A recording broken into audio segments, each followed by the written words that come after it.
All right. Well, real quick, if people are watching the recording or they're just tuning in, this is to promote the People of GamerGate, a Kickstarter campaign that I'm running right now for a multi-volume series of books to tell the stories of the people involved with GamerGate. I've interviewed over 70 people involved on both sides, and I'm joined today with two of the people I've interviewed, Chris Ferguson and Cathy Young.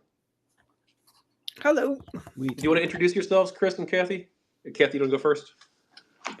Yeah, sure. So I'm a journalist who wrote about GamerGate from a sort of sympathetic, cautiously sympathetic point of view back in, I guess, 2014, was it, when it first started? Right.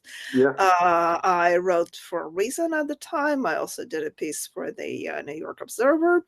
So I am currently with the Bulwark as well as a bunch of other places. I write, very widely.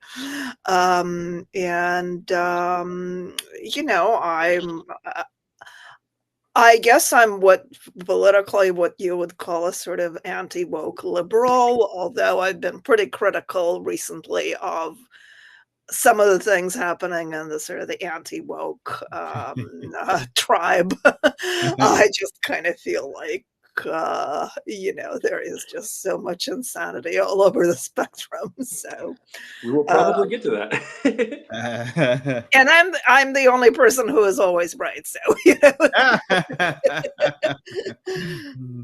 and all those other people, they just insist on disagreeing with me for one reason or another. So anyway, now I admit that I may occasionally be wrong. So anyway, so yeah, I am looking forward to the discussion. And you know who you should interview, by the way, if you haven't already? Have you interviewed Brianna Wu? Because she's had a kind of interesting trajectory. So, no, I've not interviewed Brianna Wu. I did reach out to her. Hey, Brad. But I did talk with her a couple times before, both on background, and then I also talked with her about the Sweet Baby Inc. controversy, and I talked with her yesterday actually on Counterfire. But no, she doesn't want to be interviewed. I don't think she's made that pretty clear. In fact, she says that I'm rewriting history. That's what she claimed on Counterfire last night. Oh, well, all right. Well, yeah. So I don't. I mean, I would love to include her perspective and a lot of other perspectives, but I don't think she's open to that. Well, I have a sort of verbal commitment to go on Brianna's podcast, so maybe I'll raise the question. Well, I know her co-host, Counterfire. He interviewed me yesterday, so if you want to get in touch, I can get you in touch with them. Oh, okay. Yeah, well, I mean, I've talked to Brianna about, going on the podcast, so we're good, Okay. Yeah. Well, I see we do have our first question, but I do want to give Chris and Brad a brief chance to introduce themselves real quick. Okay. Do you want me to go next, or you want Brad to go next? You can go next, Chris. Yeah. Oh, yeah. So I'm Chris Ferguson. I am, what am I? I'm a professor of psychology at Stetson University, and I've been doing research on video games for probably like 20 years at this point. I'm getting old. And more recently, part of the whole social media brouhaha stuff too, as well. So it just keeps going on and on and on. I wasn't super involved in the early stages of GamerGate. I mostly got involved sort of piggybacking onto a survey that Brad had done. He'd probably tell you a little bit about that. That's kind of what brought me into it. I think it's kind of interesting. I don't really have any super strong feelings other than trying to be accurate as much as we can be about these things. Usually I'm the one that you'll ask a question of, and I'll be like, I don't know who that is. If any of us actually listen to all of our interviews that we've done over the last year or so, politically, I think I'm in the same boat as Cathy, I think, for the most part. I lean to the political left, but I've been annoyed by a lot of it in recent years. In a large part because I have to work in it, like in academia and such. So it's stuff I see every day, more so than the political right. But also, I think, like Cathy, some of the heterodox space has felt a little bit disappointing, maybe. But yeah, that's about it. And I live in Orlando. That's actually probably one of the more interesting things. Oh yeah, I'm in New Jersey, so yeah. So you're with all the little alien drones out there, basically. Yeah. Well, if one shows up, I will tell you.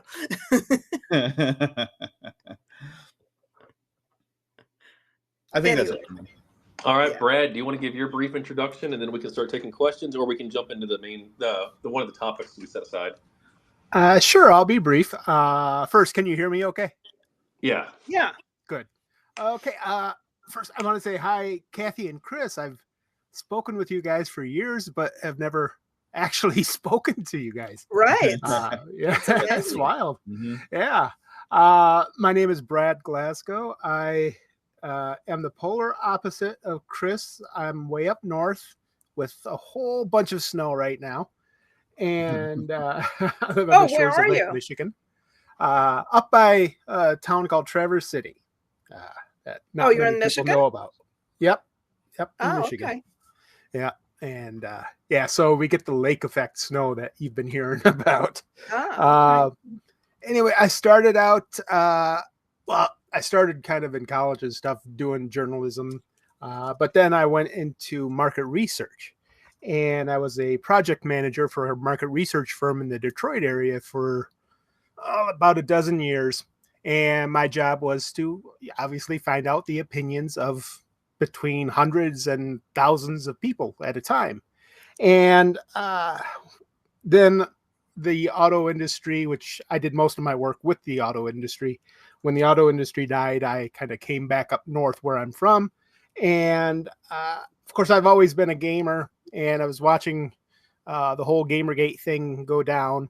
And I had been doing some journalism up north for quite a while.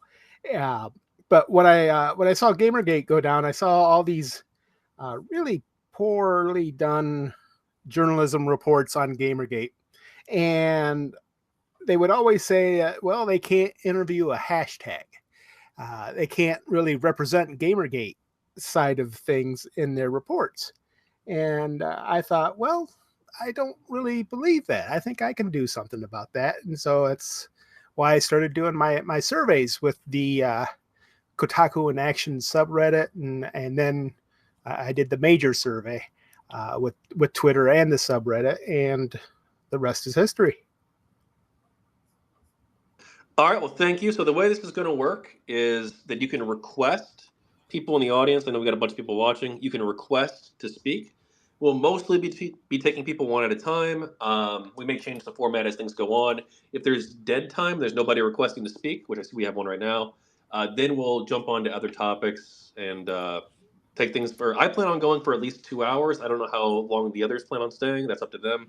But I plan on taking questions for as long as we got them. So I'll take our first question here. We got Tim Skellett. Tim, you are now a speaker. What's up? Oh, and Tim has probably forgotten to activate. Yeah, you're muted, Tim. Just heads up. Hi. Sorry, that was a mistake of mine to press the button. Just introducing myself. I have a huge interest in GamerGate myself, having lived through it online, and a huge interest in the misrepresentations of it, which are very crushing. It was Brad Glasgow who said you can't interview a hashtag, but on the opposite side, certainly there were a lot of so-called interviews describing what GamerGate was supposed to be, which built up a false mythology. In any case, pardon me, that was a mistake of mine with pressing the button before, and I couldn't see how to withdraw my request. Thank you. Oh, so do you not have any questions? But I do agree with you. Not yet. GamerGate was widely misrepresented. And I'm trying to... Yeah, I also certainly agree. Yeah. And, I should add, by the way, like, I'm the one person here who is actually not a gamer. I mean, unless you count, like, playing Tetris and Millipede. I like Millipede. So I like kind of like the old arcade games that I played in college. I still actually play Millipede online sometimes to relax. But yeah, I've never really gotten into the gaming thing. Although I have beta read fan fiction based on Fallout and a couple of other games for a friend of mine who is a gamer and also writes fanfic. But I have been involved in fandoms. So I sort of, because I know the sort of the politics of fandom, and I was in a very, very politicized fandom for a while for Xena Warrior Princess, which had a lot of really bizarre kind of sexual politics. And because of that, I was sort of interested because what I saw happening with Gamergate was really very similar to some of the dynamics that I had seen in, the online spaces for TV fandoms. And that was part of my interest, and I was also interested in just, as Tim said, the misrepresentation, because I kind of get annoyed when I see really just blatantly bad coverage, and there was a lot of it in this case. So yeah, I just kind of originally got involved because I wanted to set the record straight on some things. So and, I think it's important that we try to correct the record on this, and I think it's important that institutions. I think a lot of people are losing faith in institutions in this country, sometimes for good reasons. And a lot of people have lost faith in the media as an institution. And I think that part of that is not just Gamergate, but like what Gamergate represented. It's an example of a wider problem. But I don't know how we go about fixing this. do you want me to start? Sure. I don't want to hog the airtime. So, if Chris or Brad wants to chime in. I'm gonna, unless you got something else you want to add, Tim, I'm gonna remove your speaker, but you can request it again if you got questions for us later, okay? Okay, thank you. Thank you for coming. I don't want to derail the conversation, but I'm still totally blown away by like Millipede. Like this is very, very specific. Like Millipede, it has to be Millipede. Centipede won't do it. Has to be Millipede, Cathy. No, Centipede is also fine. I prefer Millipede. I was just struck by like how very specific a video game that was. Millipede is great. Don't get me wrong. Yeah. So how do we fix it? And we do have a request from Nathaniel, but I want to give you a chance to answer first, and I'll give everyone a chance to answer if you want. Okay, so the question was, how do we fix the misrepresentation? Is that how do we fix the misrepresentation, and how do we fix journalism so we don't run into problems like this in the future? Oh God, that's like how can we also get rid of taxes and death while we're at it? I don't know. I think obviously that is an ideal outcome. I'm trying to think of like a coherent answer to this that won't be like 3 hours long, but I mean I think the best we can do is just keep trying to get information out there where we can, in terms of where the research evidence is on things, what actually happened in terms of the timeline, all that kind of stuff. I think people do gradually listen, but it can be hard and it can be frustrating. I mean, we saw the thing, and we were just talking about Brianna Wu, so we saw the thing in the Free Press recently where they kind of like, she was picked on by right-wing gamers for years kind of thing. And, and I don't know, Brad, if you saw that, but certainly, I had a little bit of a minor hair. Oh, I didn't see that. I saw that she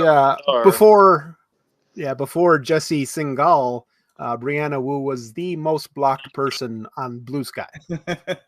So she has kind of made quite a drastic turnaround. But to answer your question on how we correct the record, as Chris said, we can try, but I'm a little pessimistic on that. The reality is that we can't, largely because so many people use Wikipedia, and Wikipedia is they have their thing where they require trusted sources, and the trusted sources on Gamergate were all horrible. These are people who I remember Koretsky with the Society of Professional Journalists. He would talk about how these were invariably very young people who would almost always identify themselves as culture tech reporters. So these were not the best and brightest that these publications were sending out, and they weren't doing serious journalism on Gamergate. The outlets who would do serious journalism, or they were largely independent people, or not trusted sources according to Wikipedia. So I don't think there's much we can do other than we can try and keep putting the facts out there, and hopefully eventually some people like Brianna Wu's never going to be a supporter of Gamergate, but some people will hopefully kind of come forward and start changing their minds a little. Yeah. So I think that Gamergate was really a kind of stark example of the danger of the sort of the narrative that just sets in, and that becomes the dominant interpretation, and everything that doesn't fit that kind of goes by the wayside. And I don't want to say that the standard narrative of the harassment and whatever was completely incorrect, because there definitely was some harassment, and I don't think anyone would deny that.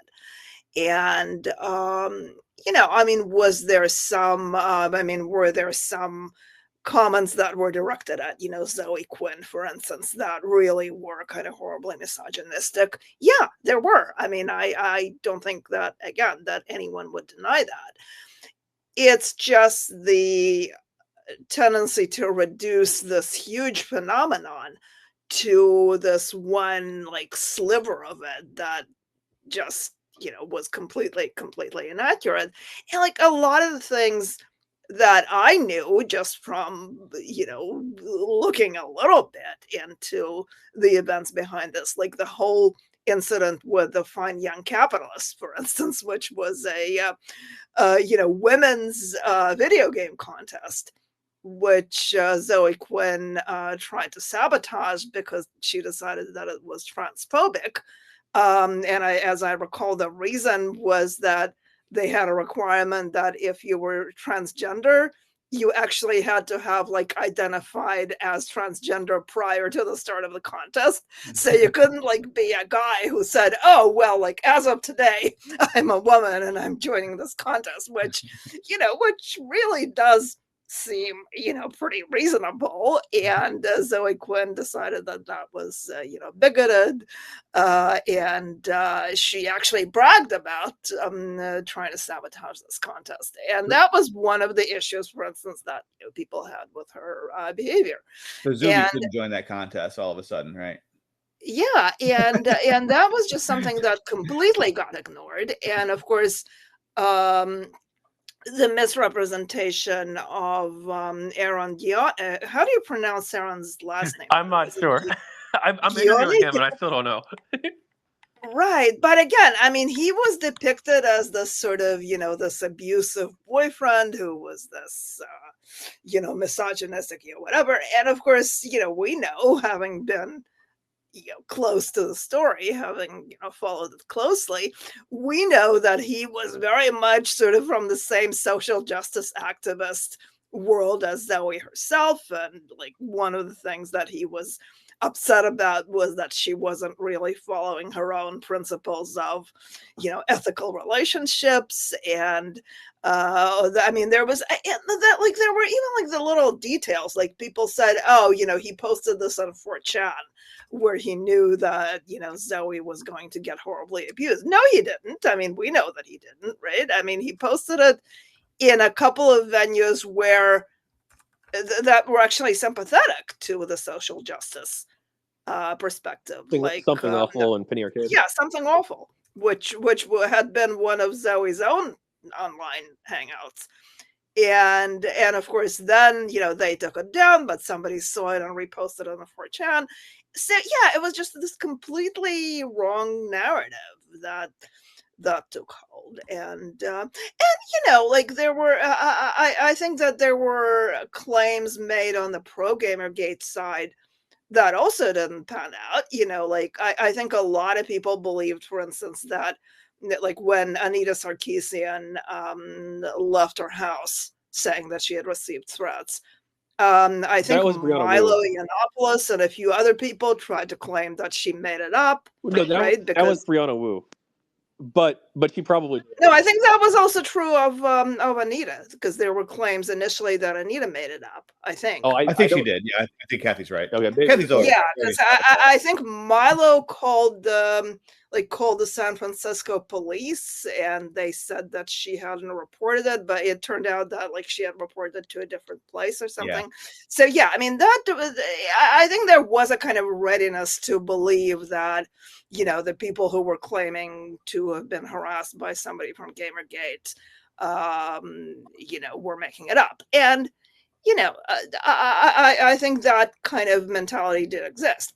So, you know, I don't want to say that all the good guys were on one side and, you know, all the bad guys were on the other.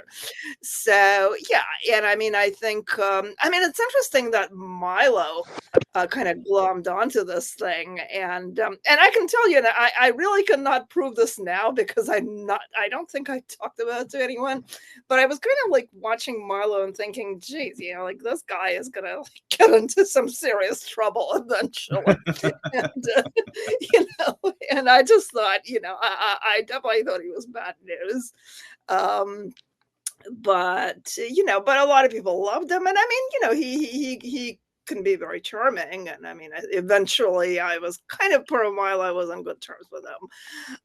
So, you know, I mean, it was just a weird scene, like looking back. But yeah, anyway, so yeah, I do think that the way that it got just very one-sidedly represented by most of the media, it was just, you know, really inexcusable. I mean, you know, like this whole notion that, oh, like these are people who don't want women in the gaming community, right? I mean, that's why their symbol is a female gamer, you know.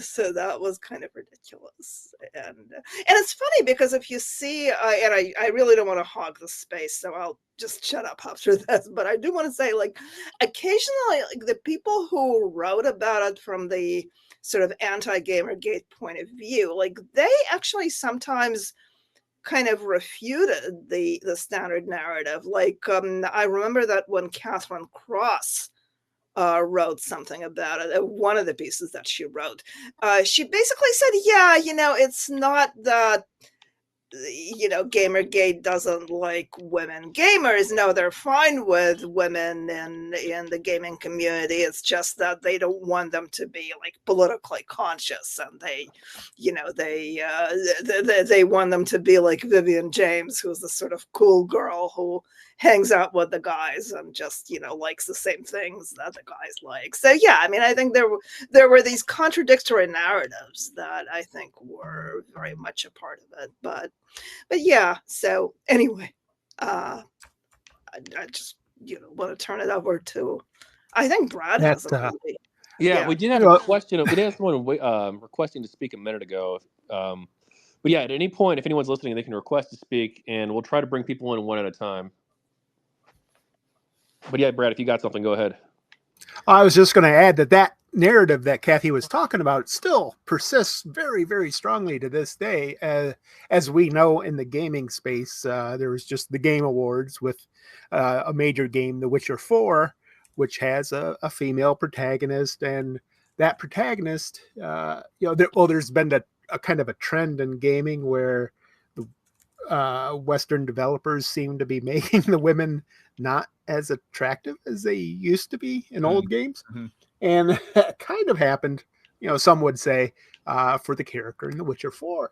And so you still get this narrative of people who constantly say, oh, the people who don't like that protagonist are, they hate women. They don't want women in gaming. They're trying to protect their space. Uh, that whole thing, that the same arguments persist to this day, and they're practically ubiquitous. All right, we got a request here. We got Matthew.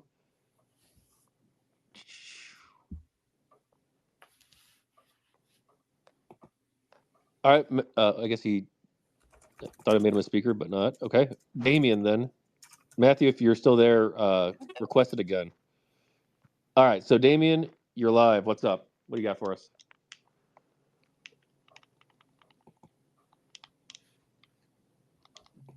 Damien, we can't hear you.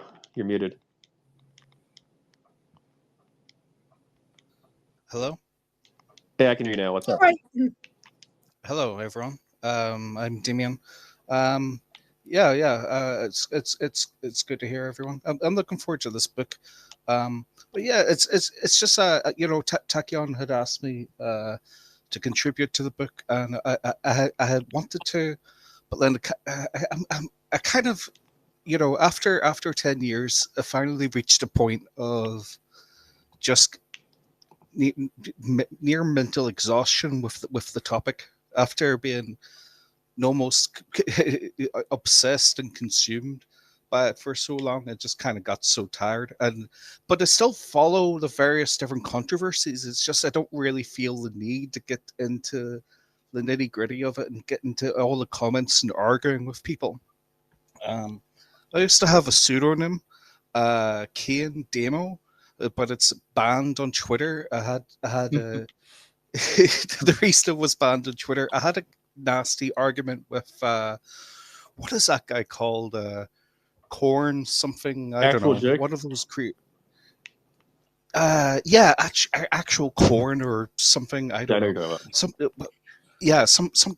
Like crazy leftist, and like I was in the thick of an argument with him, and it was just this nasty back and forth. Well, hey, what do you got for us? Yeah, go ahead, Damien.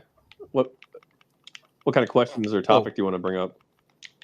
I'm trying to keep it around. No one's fast. It's just kind of started going off the cuff, off the top of my head. I don't have any particular comments and prepared, but I was listening to, I believe it was Brad bringing up Witcher 4 series, and I personally I actually don't really mind, because it was actually, if you play Witcher 3, it's set up in Witcher 3 that Ciri would likely be the protagonist of Witcher 4.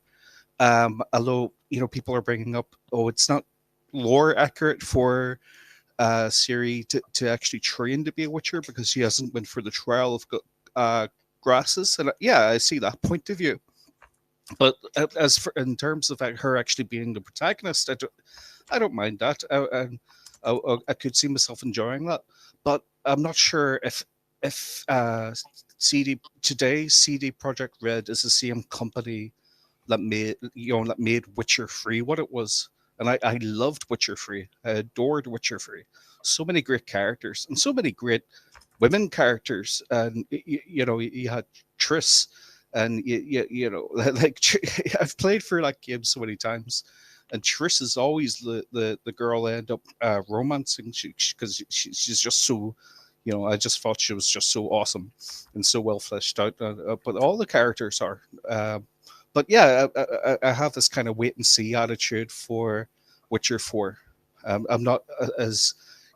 I think people maybe have fallen into a trap sometimes of having too much of a knee-jerk reaction to certain games.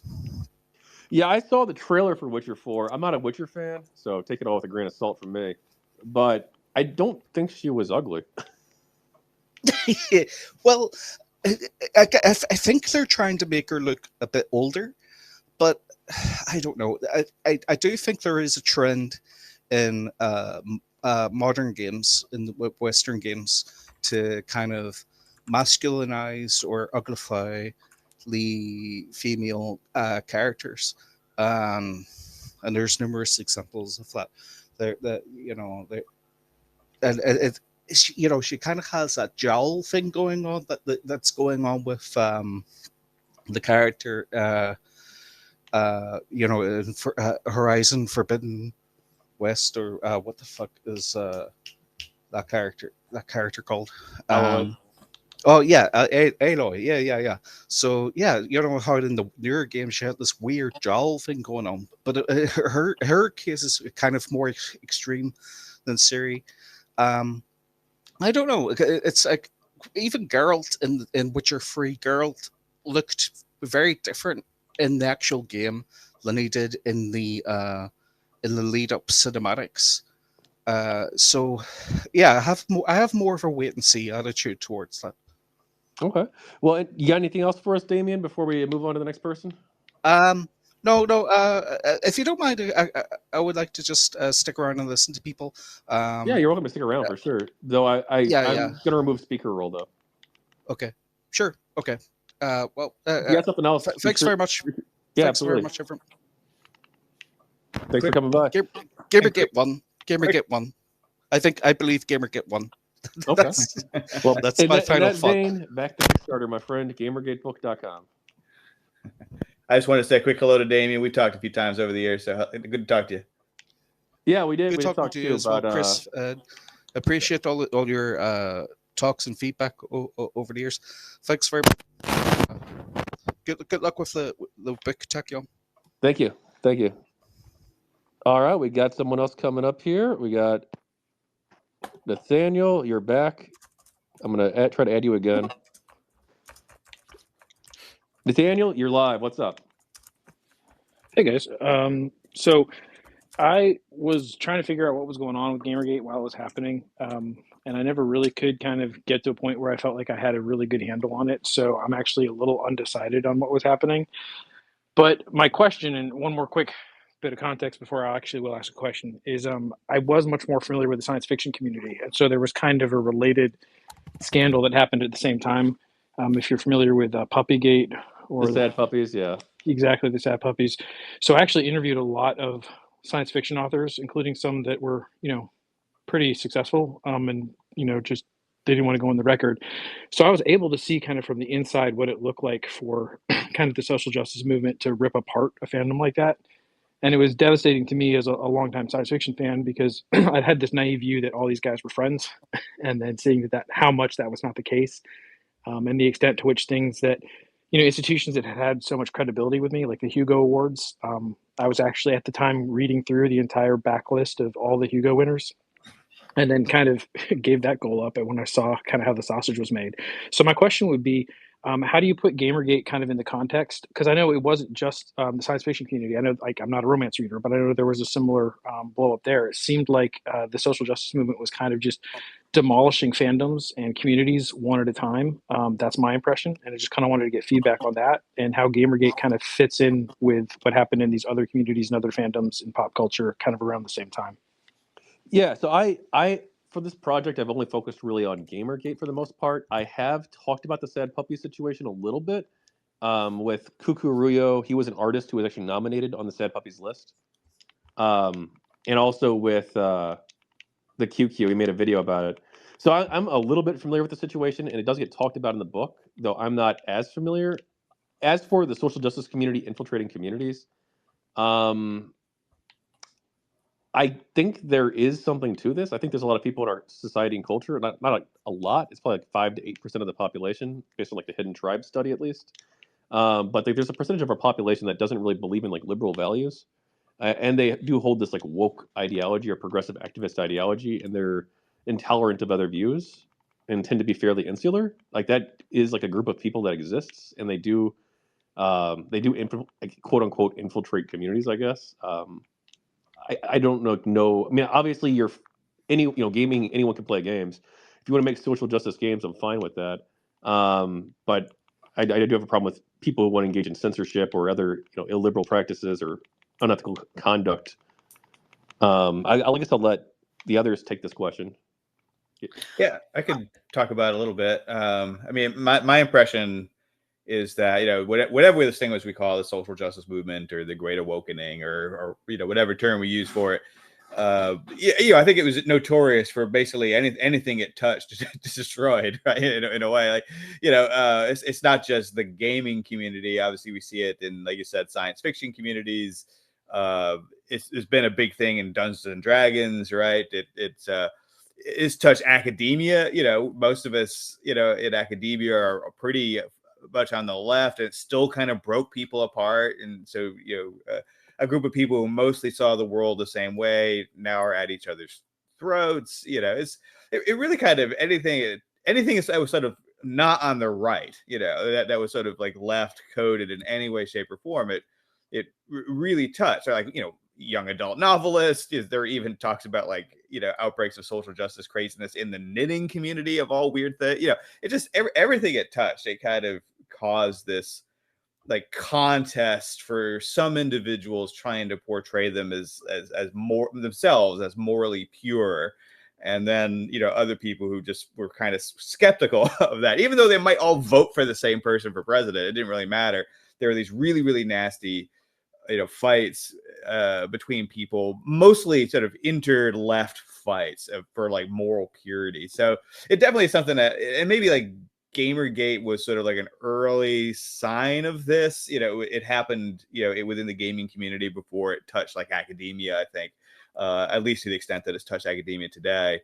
But it's part of a wider issue that we've been facing, I think, for the last 10 or so, maybe more years at this point. But I'll let other people talk about what they think about this issue. Well, we had sorry.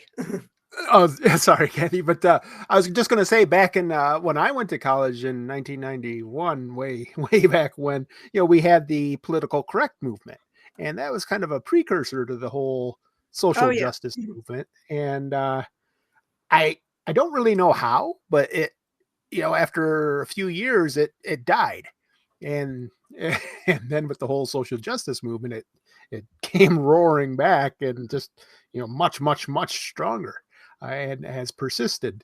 So a lot of people consider GamerGate to be really the first time any group has risen up successfully against the social justice movement.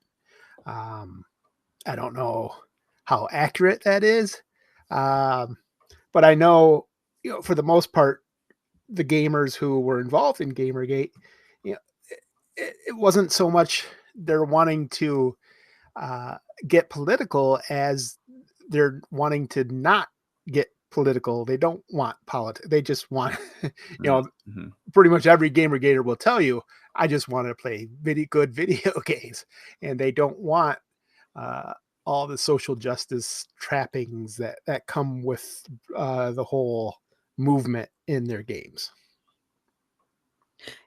Yeah, no, I would agree with that. And I do think that in some ways it really was the first kind of organized pushback against the sort of the social justice activism in entertainment.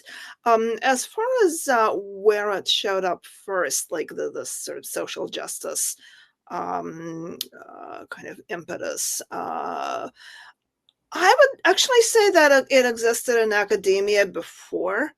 Certainly before GamerGate. I think, some of it actually does, I think, come out of academia. Also in terms of like other entertainment, or, other pop culture, sectors, I would say it probably showed up in TV fandoms first, because there was a lot of it. I mean, as I said, like my experiences in the Xena fandom, that was certainly true. I think there was a lot of sort of social justice stuff in the Buffy fandom, which I don't know quite as much about. But there were some fandoms that were kind of more politically active than others. And I think also Tumblr was really a kind of major spreader, so to speak, of the sort of social justice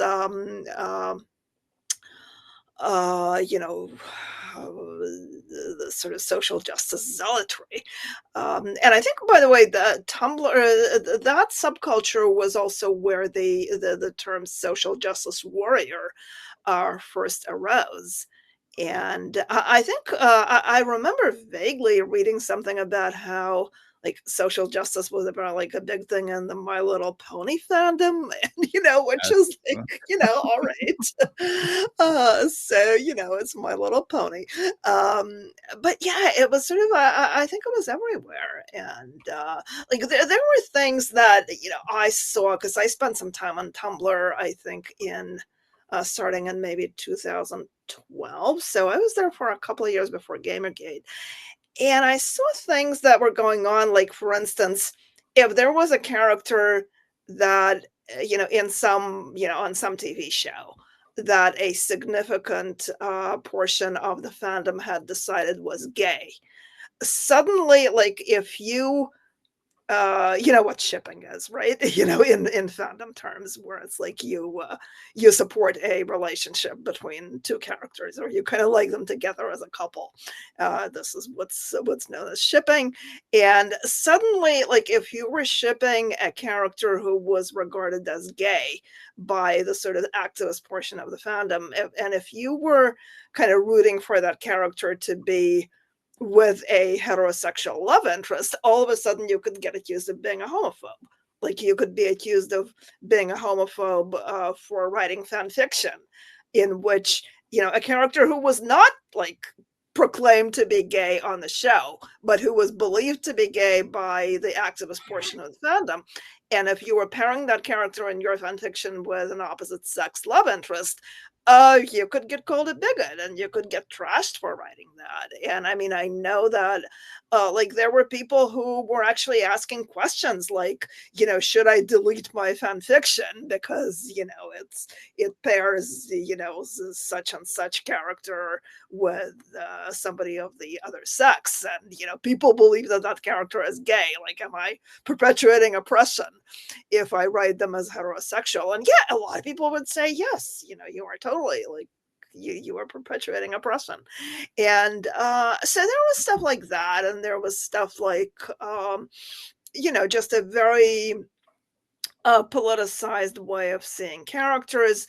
Like you could really kind of get a lot of negative blowback if you were sympathetic to a character who was perceived as being abusive to women. So there was a lot of um, just bullying really toward people who were seen as having the wrong politics in a fandom. And I think that was the sort of thing that people were pushing back against. And I think that was I think that was the sort of thing that played into Gamergate, because I think there were people who were kind of trying to bring the same kind of mindset into video games, obviously. And I mean, I remember stuff like there was, because I was doing sort of research when I was writing about Gamergate. I was looking at some of the stuff that had appeared in the video game press. And I remember that, for instance, one of the I can't remember now which game it was, but there was a video game that got accused of perpetuating rape culture, because there was like like the main character has a bunch of like female assassins coming after him who are dressed in these really sexy clothes, like high heels and leather and whatever, like tight skirts. And so he gets attacked by this bunch of these sexy female assassins, and he blows them away. And they were like, oh my god, this is rape culture, because he kills them and they're sexualized, so therefore. And I was like, what? Like, this is crazy. And then one of the video game publications, and this was a while back, so I can't remember which one this was, but one of the video game publications ran a piece arguing that no, this is not rape culture, and this is really like a very misapplied way to kind of use that term. And then they actually took it down because there were people who were outraged and who were like, how dare you deny that this is rape culture? Like you're condoning rape and whatnot. And they took it down and apologized. And it was just bizarre because it was like suddenly like, you were like practically like symbolically committing rape by publishing this article. And so yeah, I mean there was a lot of this stuff going on, and I think there was also just the sort of the identity politics in terms of who the creators were. Yeah, like all of a sudden, if you didn't like a female-made video game or a sort of minority-oriented video game, you were being this sort of oppressive white male. And again, I had seen a lot of this stuff happen in other fandoms, and I could sort of I could understand from that point of view the pushback, and I think a lot of it was really just against this sort of mindset. I mean, a lot of it, for instance, was about sexy female characters in video games, because there really was this attitude. And I mean, I saw this articulated that, yeah, like if your preference is for these sort of sexily dressed women in video games, you're being oppressive, and you're reducing women to sex objects. And and I think for a lot of people, it was really just, it doesn't mean that we don't support women's rights. It just means that, we like sexy babes in the video games, and, and that was it. And I think it was about this kind of shaming for, politically incorrect preferences. So, All right. Does that answer your question, Nathaniel, or? Yeah, thanks. No, that was really interesting. Appreciate it. Yeah, absolutely. Do you have anything else for us? I would just be curious to know if we've reached the end, if this is going to go the way of political correctness. I also remember that from the 1990s. If we've learned the lesson of Gamergate and the other, blow-ups, or if this is going to stay, if this is just the new normal. And you can take me off speaker. I don't have anything else after that. Okay. Well, thank you, and I'll go ahead and bring another speaker in a minute. But first, let's go ahead and give his question some thought. Have we reached the end? I don't know. I think the woke stuff, at least in its most extreme forms, I think that is basically on its way out. I think that ideology is more or less done. We're going to see like the last vestiges of it, though, especially in our institutions, most likely, like academia, I suspect. But I think that society is starting to correct, and may even overcorrect. Yeah, I think that's about right. There obviously are some spaces where it has gotten a lot better, and there are some that it hasn't. I mean, in politics, when you have Kamala Harris largely avoiding the positions she took in 2020 when she was running in 2024, I think that was a good sign. Not perfect necessarily, but certainly showed the weakness of whatever, again, whether we're calling it wokeness or whatever, the weakness of that as a cultural political force in 2024, which is a pretty remarkable change considering how strong it looked in 2020. But yeah, I think we're still seeing in some spaces, again, I think, unfortunately, I'm going to pick on Dungeons and Dragons again. I might do that all night. They produce books that, at least toast, hold a toast to wokeness. And they're stuck with those books now for 10 years, right? So we're not going to see a lot of change in that space, I don't think, in the near future. And academia definitely has been slower. There have been some positive shifts, but definitely much slower.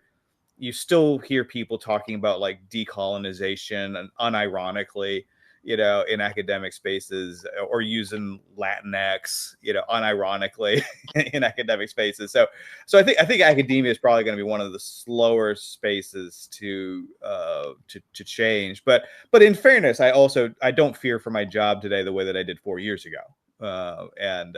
So even there, I think things are better than they were 4 years ago. They're just not improving as really remarkably rapidly as things have improved in the larger public space over the last 4 years.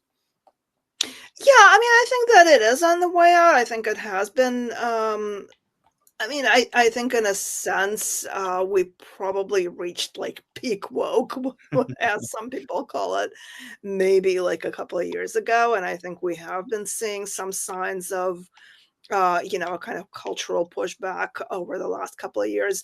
One of my concerns before the election, and I don't want to get like overly political here, but I did worry, and I still do to some extent, that, in the event that Trump wins, which we now know that he has, that there's going to be a kind of right wing, like, you know, right-wing bullying that is going to produce a backlash that's going to swing things back to the left. Because I think that definitely did happen during the first Trump term with, things like the Muslim ban, and stuff like that, which I think definitely did contribute to the I mean, it didn't create like the Great Awakening, because that was already underway since, I would say, like at least 2013, maybe. I think that was kind of the beginning, tangibly. But I think it did kind of push things further to the left. I don't think we're seeing the same thing today, because we are seeing actually a lot of self-questioning within the Democratic Party, for instance, about whether the, going too far on the woke stuff really contributed to, Kamala Harris losing. Because, I mean, even though she wasn't really pushing it during the campaign, there was that history of her taking those positions, prior to that, and also just the whole history of the Democratic Party being associated with that, the kind of the woke brand. So I think there has been some soul searching on that. But I think I really honestly at this point have no idea where things are going to go from here. So, I think it depends on a lot of different factors. I'm a little worried, like, when I'm seeing certain people say things like, oh, we need, the federal government under Trump to start like rooting out DEI in academia, because I think that, like, if things get to the point where this is seen as, the government kind of stomping in and, banning like voluntary diversity and inclusion programs and stuff like that, or trying to clamp down on certain courses that are seen as too politically correct, I think that is going to produce a justified backlash, because I don't think anyone really wants the government coming in to say, oh, like, these are things that you shouldn't be discussing in the classroom. So, I do have some of those concerns. I think that the, any sort of really effective pushback against the sort of crazy woke stuff really has to come from, I guess, the culture itself, and not, not something that's imposed, top down. So I guess we'll see where it goes. We'll see where it goes. Yeah, I think there's an issue with I don't know how prevalent it is in the schools, where you hear all these stories about where they're teaching privilege in schools, and so I don't know how widespread that is, but I know that to bring up Brianna Wu again, I saw on her Twitter the other day that she was saying we need to let go of identity politics. And, 8, 9, 10 years ago, she was one of the people at the forefront of pushing identity politics. So I don't. Yeah, things have come quite a long way. But oh, not just her. No. A bunch of people, like Graham Lineham, apparently he just came out with a video like a couple weeks ago saying that he was wrong about Gamergate, and he even admits that he spread fake news. Yeah. He admits that he spread misinformation about Gamergate because he felt that it was part of his social circle. Okay, people in a social circle were doing so he felt as though it was. Huh. Peter Coffin changed his mind on it too. I interviewed him about him changing his view. Who did? I'm sorry. Yeah. Who? Peter Coffin. Oh, right. But then you do, I think wokeism is it's being battered right now, and as it would be expected, but you still have places like Blue Sky right now where that is just a I don't know if that might be like the last hurrah of wokeism or Hey, I'm or on there. what. Yeah, Well, that I don't. I think it's good that we have alternatives to X, and I hope we see more diversity on Blue Sky or another alternative pop up. yes, that would be nice. Yeah, yeah, no, that's no, they've been I mean, I've been watching this sort of bizarre meltdown that they've been having over Jesse Singal, which Yeah. is you know, which is just so completely over the top. He changed his mind on Gamergate too, didn't he? People say he did. I Yeah, didn't I listen to think the podcast. Somewhat, yeah. yeah. I Well, think he still Jesse, believes it's a reactionary movement. Well, does I've he? I've emailed him like 4 times, and he never got back to me. So he clearly isn't interested in learning too much more about it. Apparently. Yeah. Yeah, I mean, I think it's possible that he just kind of wants to move past the whole thing. No, but it's interesting because actually I was on a show with Jesse for like the first anniversary of GamerGate, which so it must have been like October 2015. I think it was on the Huffington Post live, which at the time was like this, you know, online show. And it was interesting because I think at the time he was already kind of taking a somewhat like more moderate position than a lot of Gamergate critics, because I think he did agree with that you know it's not fair to describe it as a harassment mob, and you know, so I think he was really taking a more nuanced position than, you know, a lot of other people on the left, which I think he still was at the time. But yeah, but Jesse has had a kind of interesting trajectory over the past few years. And I mean, it just really amazes me how unhinged people get on the subject of Jesse. It's just, I mean, I don't know if you saw, like, he posted screenshots of some of the threats that he got on Blue Sky. It's insane. It's like people are actually like talking about beating him to death with a hammer and, you know, stuff like that. It's, I mean, I'm laughing, but I don't know. It's, I mean, I'm sort of assuming that people who post stuff like that are not going to actually do it. So, you know, it's going to be intimidating though to receive that over and over again. Like, yeah, like I agree with you. I would laugh too. It's so obviously ridiculous, but yeah, it is weird. But it's pretty deranged. The really funny part about that is these are the same people who, you know, were all decrying Gamergate for my God, harassment and death threats. And you know what's funny? Oh my God, I got to tell this story. Okay, so I'm not going to tell the full thing. TLDR, I was at an election night watch party. Actually, I was assaulted. By the way, for supporting Gamergate. I remember that. Yeah. Yeah, but one of the things that you happened, were assaulted. Yeah, this whole crazy story. I'll probably tell it at some point, but not right now. I don't like. Oh my God, what happened? Jeez. But yeah, TLDR, I was assaulted. But before all that, this anti-Gamergate guy was there. He's the reason I got assaulted, by the way. And he was telling we talked about Gamergate, and with me and another Gamergate person, Claw, if you know him, Claw117. But we were talking about Gamergate with this guy, and he's anti-Gamergate. And we're at this Democratic Party election night watch party, and he's talking about like, oh, did you interview Zoe Quinn? I'm like, no, I reached out to her, but to include her story, but she never got back to me. And then I'm like, but I have talked with Brianna Wu. And he's like, "Oh my God!" Because he was making this huge deal about how Zoe Quinn was this horrible harassment victim, right? And then I mentioned like, "No, I have talked with Brianna Wu though," and he immediately changes his tune. So supposedly another harassment victim, right? He should be like sympathetic towards her and stuff, like he is towards Quinn. But no, he's like, "Oh no, I hate her because she changed her mind on all this stuff."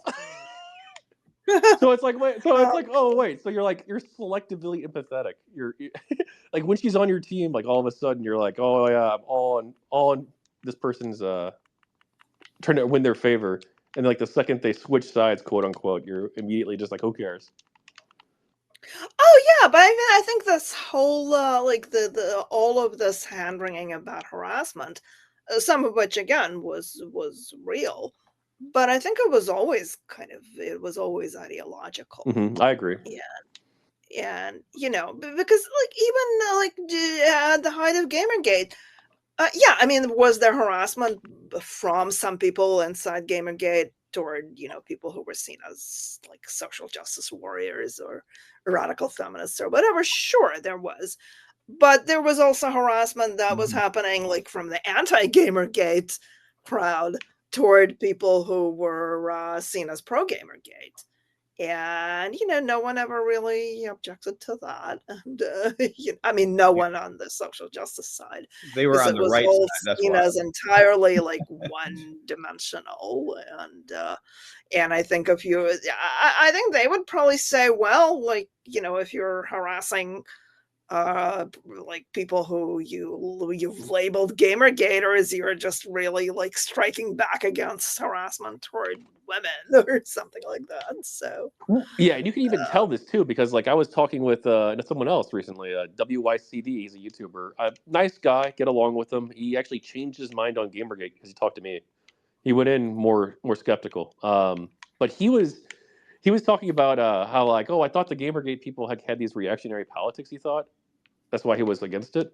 And then I was telling him about like how people on both sides got harassment. And his immediate first response was talking about how like, oh, well, if they had reactionary politics, they probably deserve it. It's like, what the fuck? Well, that's pretty explicit. That's like honest, but at least. He later kept an open mind, and he's like, you know what, I was wrong about Gamergate. So I guess that's something of a win. Yeah. Anyway, we do have another question. They've been waiting a long time. Patch, I'm bringing you in. Patch, you're live. What's up?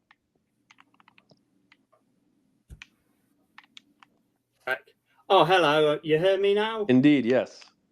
Yes. Yeah. Oh, hey, Cathy. Long time fan, I guess, on us. Oh, thank you. Yeah, nice to speak to you.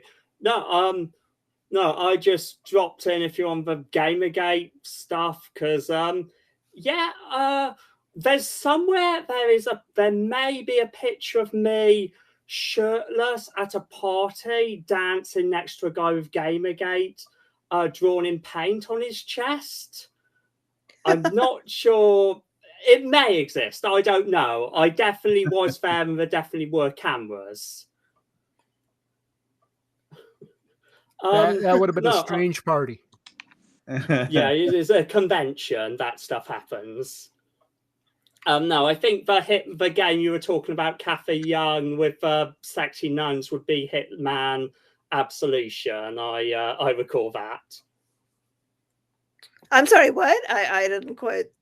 Oh, you were talking about some article regarding a hitman and some sexy nuns. Oh, yeah, right. Yeah, oh, right.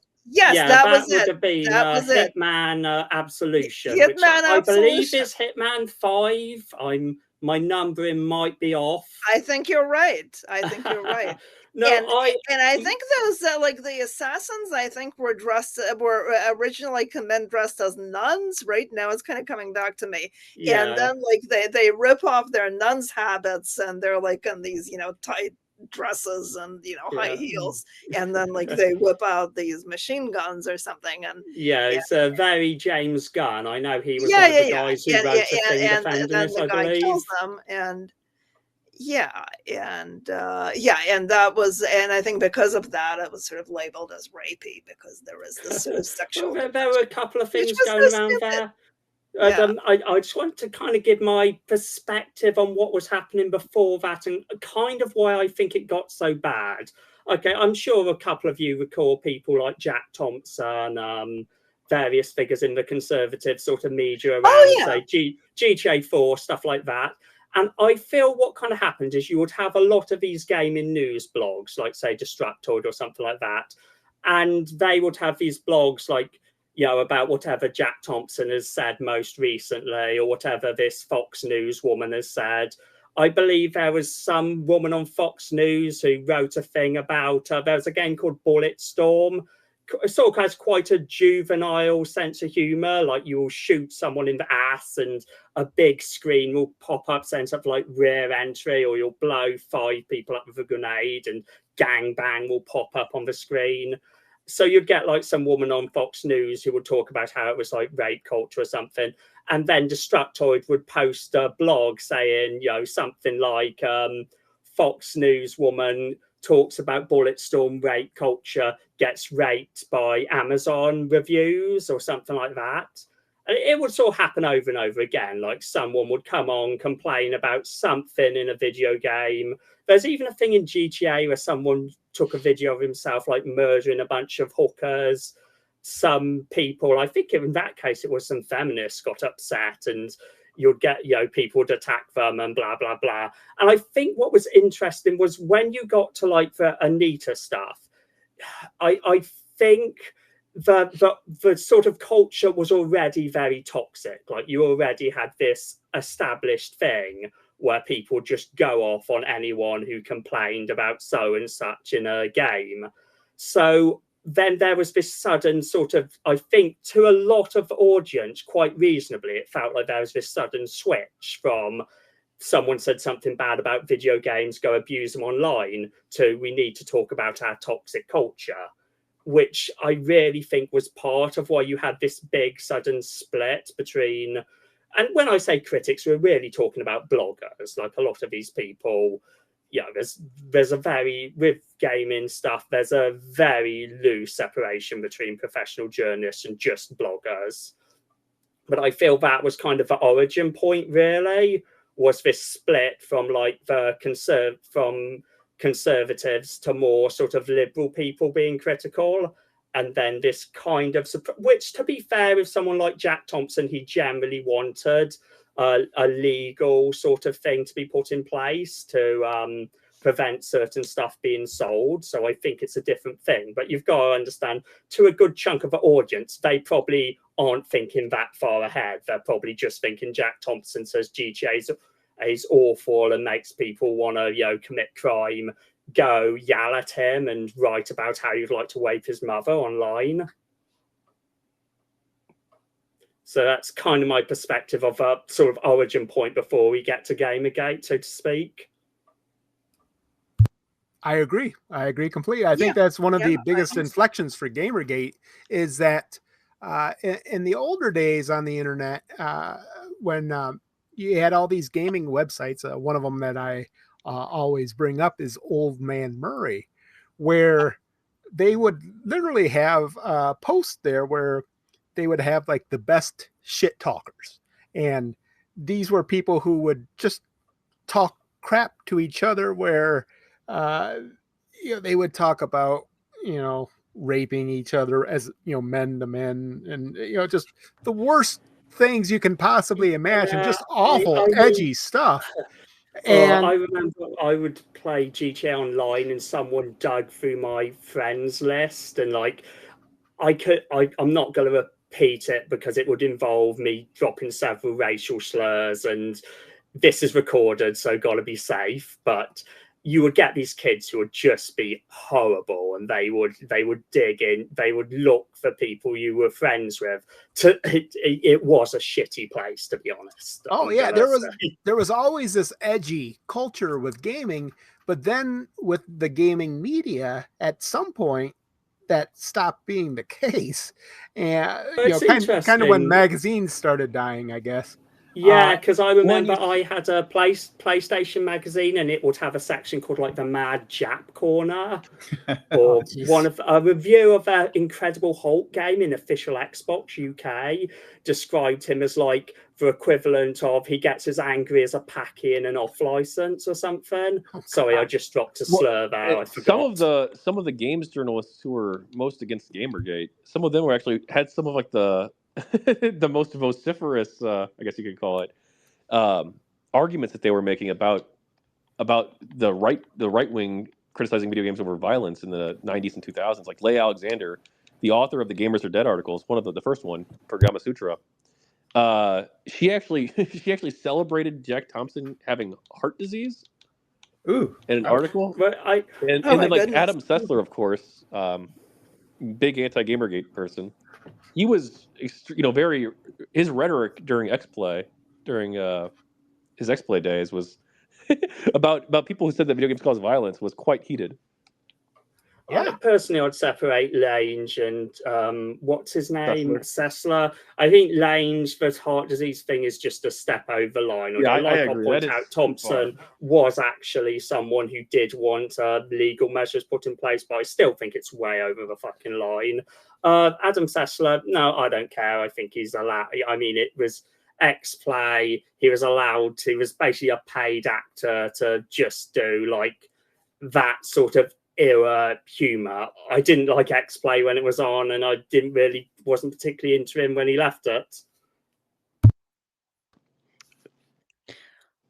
Yeah, you know, sort of along the same lines, one thing that I just remembered, Jack Thompson was the target of a lot of kind of violent rhetoric. And it was kind of ironic that when it started getting directed at Anita Sarkeesian, it was seen as like, oh my God, this is this horrible misogyny. And you remember there was the guy who made a video game where you could beat up Anita Sarkeesian, where like you could sort of like click to make like bruises show up on her face. And yeah, I mean, it was tacky. I think but there has been a similar game like targeting Jack Thompson, right? I think. Well, the thing was, that was on Newgrounds, and Newgrounds. And also, the other thing is that I believe Jack Thompson actually like made a complaint trying to get, I think it was Kotaku, to remove violent comments about him, like violent threats about toward him, and I think even his family, from their comments section. And I think Kotaku, I believe it was Kotaku, but some video game publication actually went to court, like to resist that demand and to say like, no, we're going to keep those.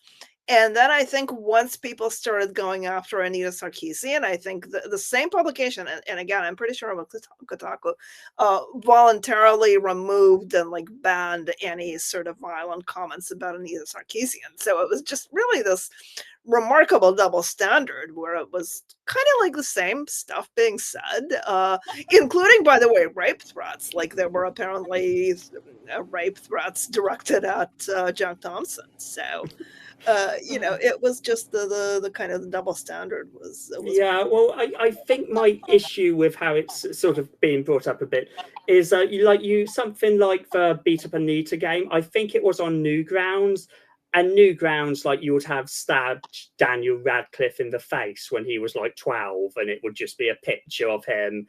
Yeah, the site was pretty shitty when it came to its moderation, just stacked with pornography at the time. And the problem, I think, when you bring it up is in both cases it's kind of a shitty website. Like it had a lot of good stuff on there. Oh, I agree. You were basically digging through the shit to find the couple of people who would actually eventually come up with some really good stuff. Oh yeah. No, listen, I mean, I agree that making a video game that consists of, you know, like basically like beating somebody, where, you know, like acting like you're beating somebody up and like getting their face to look battered. I mean, yeah, I think that's in really bad taste. I mean, it's kind of gross. It's, you know, tacky, and yeah, I mean, I'm not going to say that the government should step in and ban it. It's interesting because I think Newgrounds, they only recently started to. I think they've removed some school shooter sims from there now. Like there was one, I believe, the guy who did like a VTech Rampage shooter. He was first allowed on, and now his second thing based on another school shooter they actually did eventually pull. But yeah, it is a thing where you've always had this aspect of the web. I just think it got more attention when sort of Anita popped up.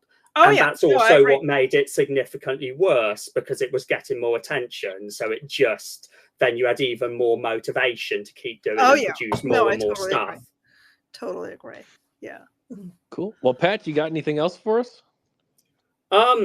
Actually, yeah, sure. I guess I'd move on. I've been just talking about this origin point. What I take issue with particularly is that there's a statement which got brought up here. Two different statements I think I'll say are completely contradictory. One of which is I think the problem, what GamerGate really was about was we're just tired of all the politics being shoved in our face. We want politics-free entertainment. And then there's the other, which is we're about being against censorship. And I'm sorry, those are completely contradictory. I'm broadly for the latter, not so much for the former. I think that's one of my big issues with what I see as the current kind of status of a lot of the people who are still hanging on to that era, so to speak.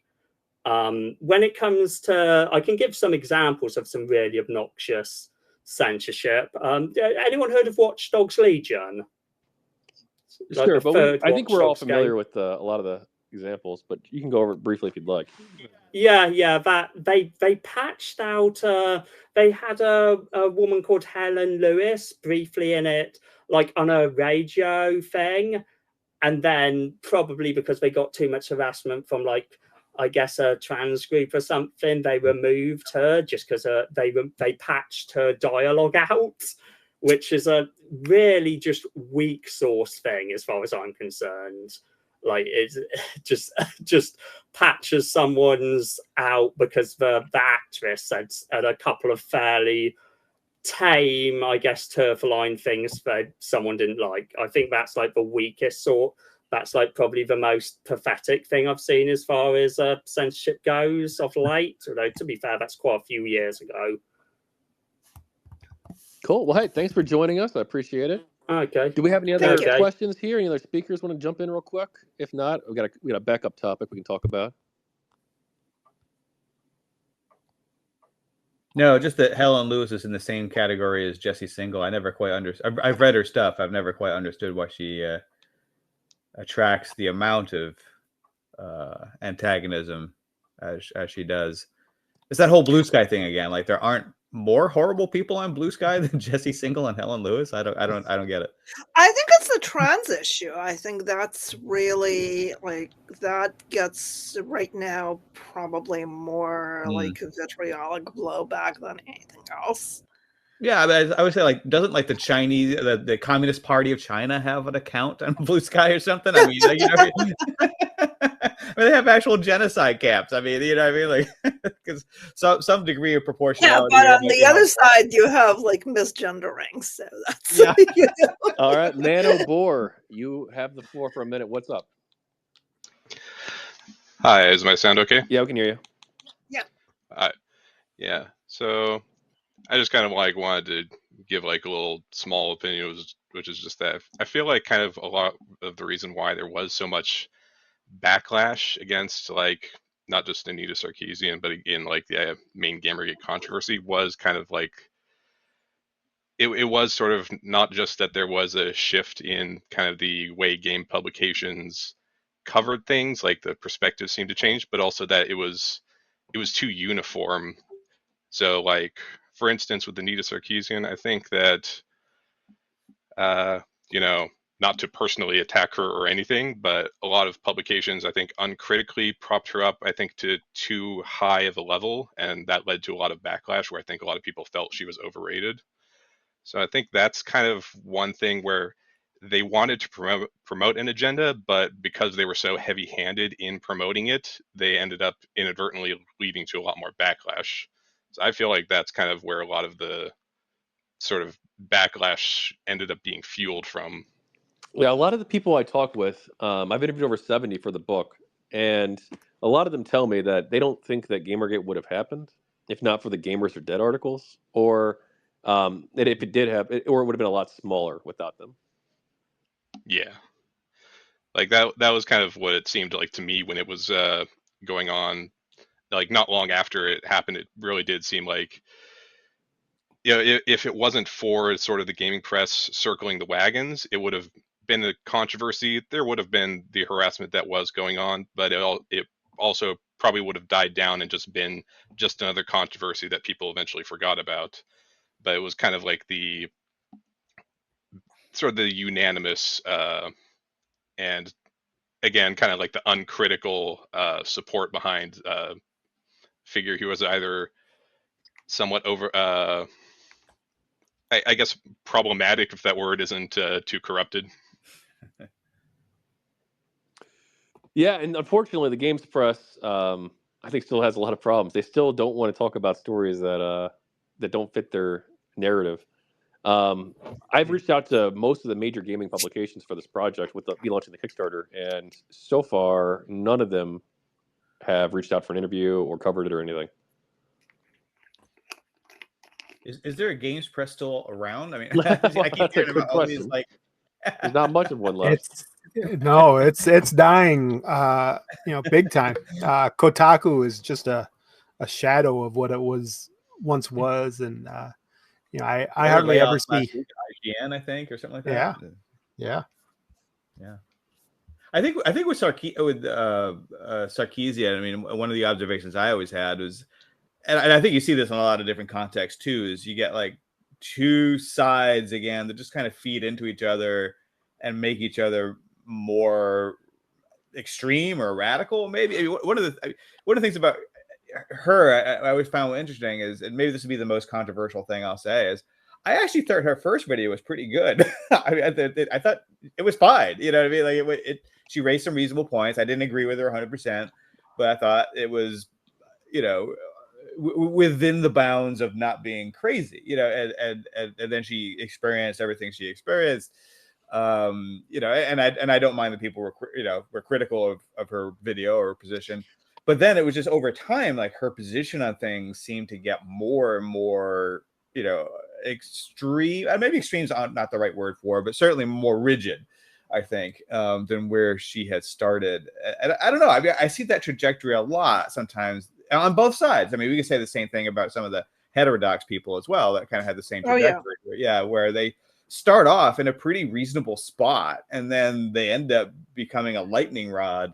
And becoming a lightning rod makes them take more and more extreme positions on things. So with me and Anita Sarkeesian, like I said, I still show her first video in some of my classes. I think it made some fair points. But I've also been vocally critical of her later work because it just became more and more divorced from any kind of semblance of connection with the research on video games. And so it was difficult for me to continue to support her, past maybe, she had really maybe 2 good videos in her, and then she kept going. You know what I mean? So sometimes maybe you should just quit when you're ahead a little bit. Yeah. She was all about really the blowback. That was her, 100%. If it weren't for the blowback, there was no Anita Sarkeesian. Because she would make all these videos after the controversy was mostly over with her, after the whole thing died down, and people did not watch. People would, contribute money to her organization, Feminist Frequency, quite a bit, but it just died. Her videos would get. She had, I think, something like 250,000 subscribers on her YouTube channel, which is significant, and she would get 600 views on her videos. So I remember back around the time it was happening, there was this what I felt was a really insightful video by a guy called like Instigative Journalism, where he made the observation that people really weren't talking about or even promoting Anita Sarkeesian as a critic, but instead as a battleground. And that's basically how she was cemented, where it really wasn't about what she was saying or the validity of what she was saying. It was about standing up against the harassment she was receiving, and it really wasn't conducive to the conversation. And I'm sure that it wasn't conducive to even the points that she wanted to make, because, again, it wasn't even about her being a critic. It was just about rallying to her defense. Yeah. Oh, yeah, definitely. Go ahead, Cathy. Yeah. Oh no, I was just going to express agreement and say that was almost her brand, really, like the harassment victim. And I think, like a lot of the people who kind of rallied to her side, I'm not sure were even that familiar with her videos. I think it was just mainly just, the woman who was being harassed for having feminist opinions. So that was, and I remember there was a Law and Order episode that was kind of based on Anita Sarkeesian, right? And based on GamerGate. That was kind of wild. Law and Order was going Yeah, downhill. well, I heard it was better than Civilization 5 with the Brave New World expansion pack. I still need to see the game. What is it? I think Game Logan Changers, Paul or what in is the name of the episode? The Law and Order SVU one. I still have to watch that. I don't remember the name of the episode, but Intimidation. That was right. That was spectacular. Ironically spectacular, or like yes, absolutely. Eric Kane called it what was that anti-pop movie? I forget the name of it. Reefer Madness. Reefer Madness of game. Yeah, so this is like the Reefer Madness of games. Yeah. But Law and Order was definitely going downhill around the same time. I'm a big, was a big Law and Order SVU fan. I watched it religiously every week, and right about the same time. It's like everything else. I was right about like when Trump was elected and all this kind of stuff. Like every other episode had to be basically about how Trump was bad, And I didn't vote for Trump, I'm pretty open to that argument, and I still found it like suffocating, to have to know what Dick Wolf's opinion about politics was every week, shoved in my face, on Law and Order SVU. Like, I just don't care. I want to see bad people get arrested by the cops. That's it. I don't want to be lectured to in this. So yeah, that was just, again, I think, at the time, anything that could show that you were a good, progressive, it was seeping into all kinds of art everywhere. So it doesn't. I don't remember the rip from the headline Anita Sarkeesian episode. I'm sure I watched it at the time, but they were so forgettable. Most of the episodes by around that time. Yeah, well, Law and Order always had a kind of ripped from the headlines and a kind of political dimension, but I think it was always more. I mean, it used to be, I think, much, much more nuanced. So, I think at this point, and I really wasn't at that point, like, watching it anymore. But you didn't miss anything. I just got the impression that this was like extremely heavy-handed. The funny part about the episode is that they have a female developer who is getting harassed and death threats and I think worse than that in the show. I don't really remember. I think she gets kidnapped, right? On the show. Yeah, something like get kidnapped. And so all the anti-GamerGate people were like, yeah, finally they're showing this, what's happening. And then in the end of the show, that developer quit. And she's, they won. Right. They won. She's quitting, and they're like, the people who wanted this to be, a rallying cry for them are like, oh no, yeah.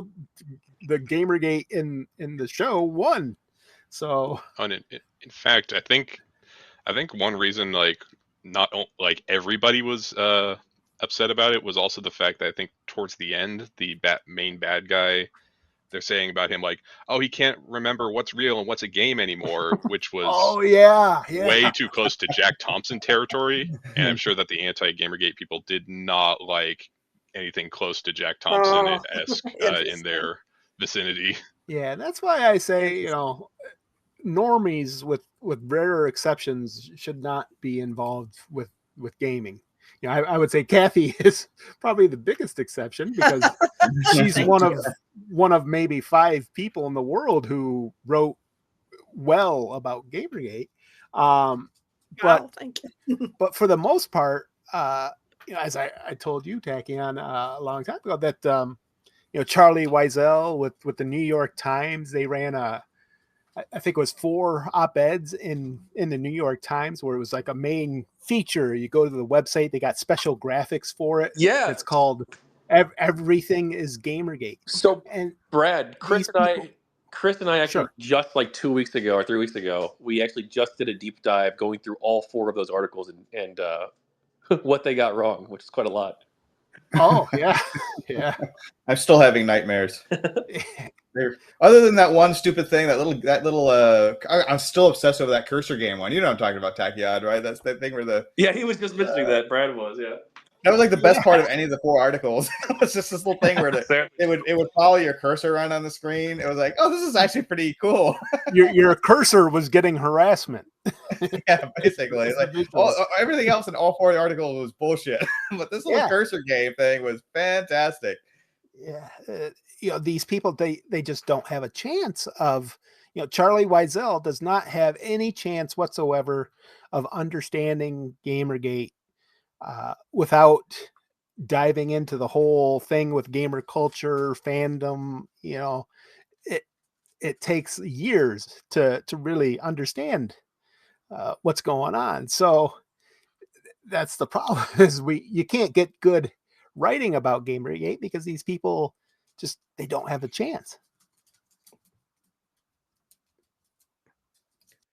Yeah, and you know what? I mean, in terms of my being able to understand, to understand Gamergate, I think, I wasn't into gaming specifically, but I did have experience with fandom and kind of fandom culture.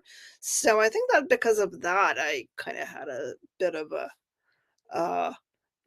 insight into what was going on. Cathy does have that millipede addiction going too, so. Yeah, exactly. Oh, right. I do. Yeah, All there right, was well, that. Man O'Bore, you got anything else for us, my friend? No, I think that was basically it. I just kind of mainly wanted to make the main point about, I felt like because the gaming press was so unanimous and uncritical, I feel like that fueled a lot of the backlash. Other than that, I think I'm good. Okay. All right. Well, thanks for coming on. And if you want to back the project, it's gamergatebook.com or the People of GamerGate on Kickstarter. Mm-hmm.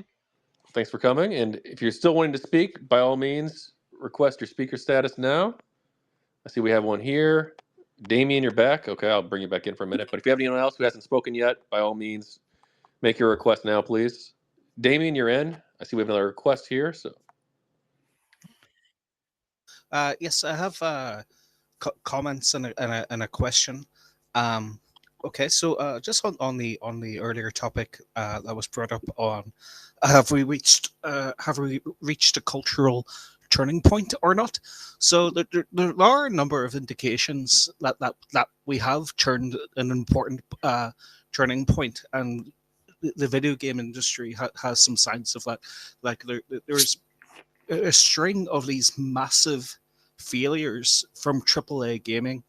Like you have Dragon Age, Veilguard, Concord, Star Wars Galaxies, and each of those games in their design elements have you could say they're heavily woke in their design elements and in their story elements. Like you have that absurd scene in Veilguard where a woman does a push-up to apologize, or she does a string of push-ups to apologize for misgendering another character, and all the edginess and darkness of the series is removed. And Concord, the budget of that was like 400 million, something insane like that, and it sold. I saw an article there, sold like 25,000 copies, and the concurrent online players was hardly anything. And so the character designs in that game are horrendous, awful, so ugly, and so you have this clear indication from the gaming audience that getting sent to the games industry that the audience doesn't want these games. The so-called modern audience, that cliche term, it doesn't exist. It's kind of a myth, and it's like the Gamergate supporters are much closer to kind of the finger on the pulse of what people want overall, I would say, or at the very least, kind of to use the term diversity. There's an audience for games that the big studios just aren't pushing out. But in Japan you have games like Nier Automata, Stellar Blade, and they do extremely well. There's a huge audience for that, and they have great aesthetics. And there's this misconception that it's about wanting to people are very crude about it. If you don't want to jerk off to the character, you can't play it. And it's not that. It's that the character designs in a lot of these games are just horrid looking. Like the was it called Star Wars Galaxies? Yeah, the recent Star Wars Star game. Wars Outlaws. Star Wars Oh, Outlaws. Star Wars Outlaws. Yeah, sorry for getting mixed up there. Star Wars Outlaws. Yeah, it's that character looks horrendous, and it's not that she's ugly exactly. It's that she looks like plastic or something. It looks it's like the game designers are kind of incompetent in terms of their ability to make pleasing aesthetics. Well, I know with that one in particular with Outlaws, I know some people have argued that because the character is more of like an outlaw, a criminal in the underworld, that she's going to be a bit more rough looking than the face model. Mm-hmm. Yeah, but even so, she looked like a puppet. She looked like a puppet from America World Police. Right? She does not look like the way that you would hope or think that a brand new AAA game should look on powerful modern hardware. And then so there's other indications like Kotaku, as you were saying earlier, it's just a shadow of its former self. I believe Chris said that, and it's burned for its editors and chiefs.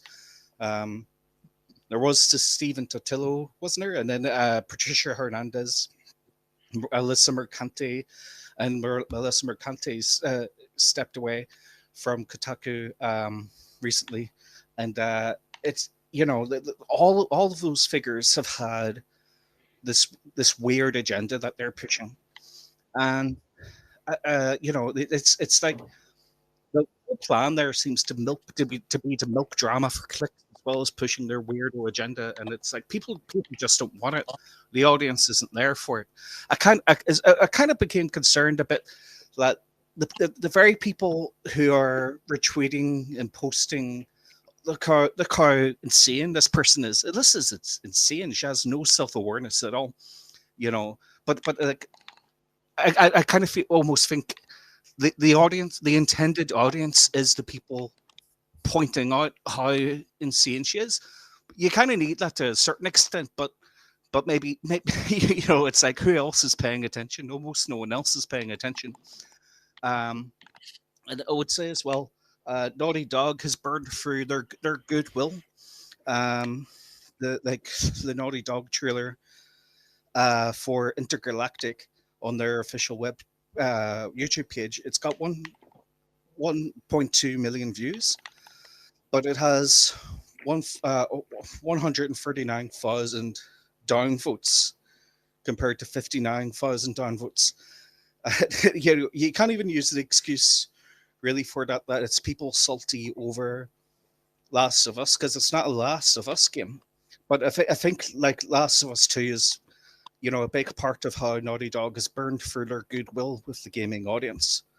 Like Abby, I would say, is definitely like that clear kind of indication of like the Western game development attempt to masculinize the female characters. Just a second. And so it's like I have kind of a speculative theory about Last of Us 2, where if you watch the cutscene where Abby, spoilers for Last of Us 2, Abby murders Joel with a golf club, there's a character who looks a lot like Neil Druckmann, and is it a self-insert? And that character like spits on Joel's body, and it's like, what's that about? What's the message there? Is he trying to kind of give a wink and say, Joel's death is the death of like toxic masculinity? I don't know. That's my own personal theory. It's kind of subjective, but you had like Danny O'Dwyer saying there's like 40 journalists left in the gaming industry. There's no audience for it anymore.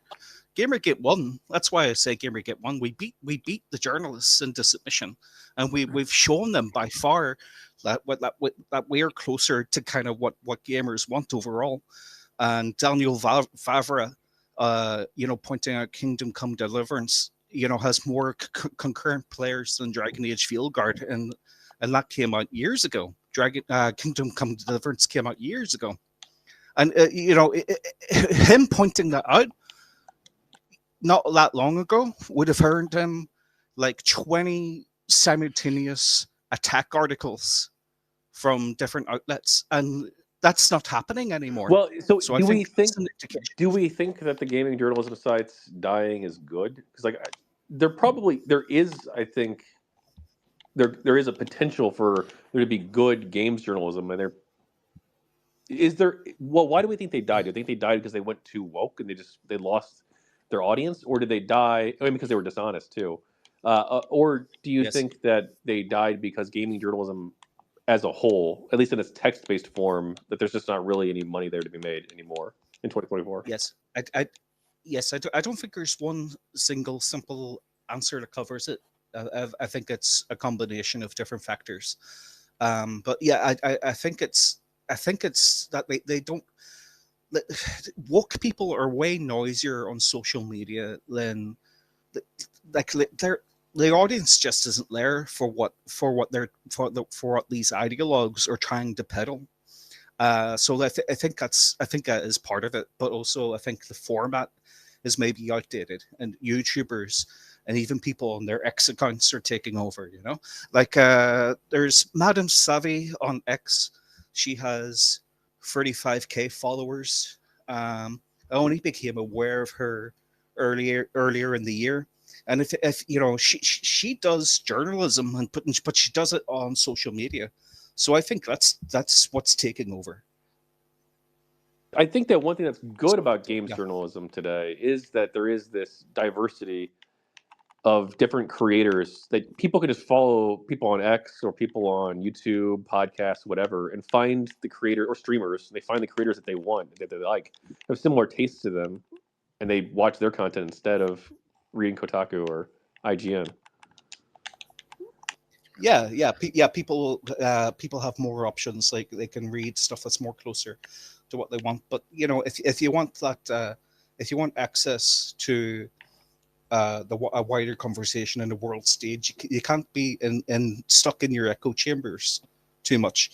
And I think echo chambers have badly hurt the far left. I think it's a reason why the Democrats lost the 2024 election. I mean, I think there's a whole bunch of reasons why the Democrats lost. They lost so badly. Like Kamala didn't turn like a single state from red to blue.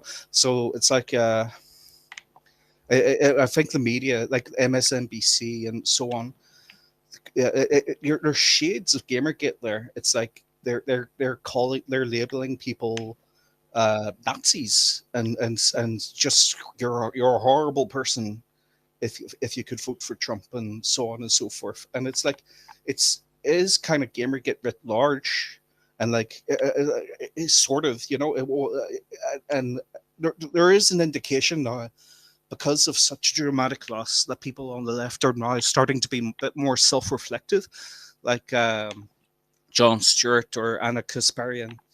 I would say Anna Kasparian especially has shown a great amount of self-awareness as to the current problems with today's left.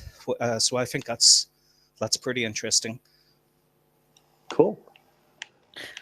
If I can sort of weigh in here for a little bit, because I think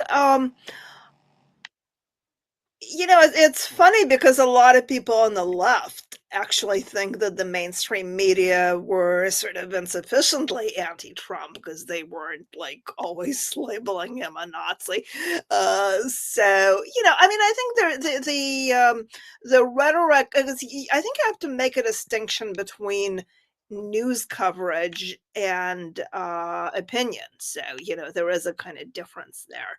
I think that when it comes to partisan politics, I think most of the media at least have this notion that they have to kind of give a voice to both sides.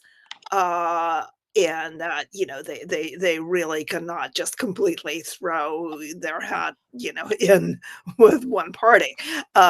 On a lot of cultural issues, I think there was, and I think that's changing, but I think there was a view that, uh, there really is no legitimate other side. It's like, I remember that a while back, I was talking to, and this was like during the first round of the sort of the wars over political correctness that eventually became, the wars over wokeness.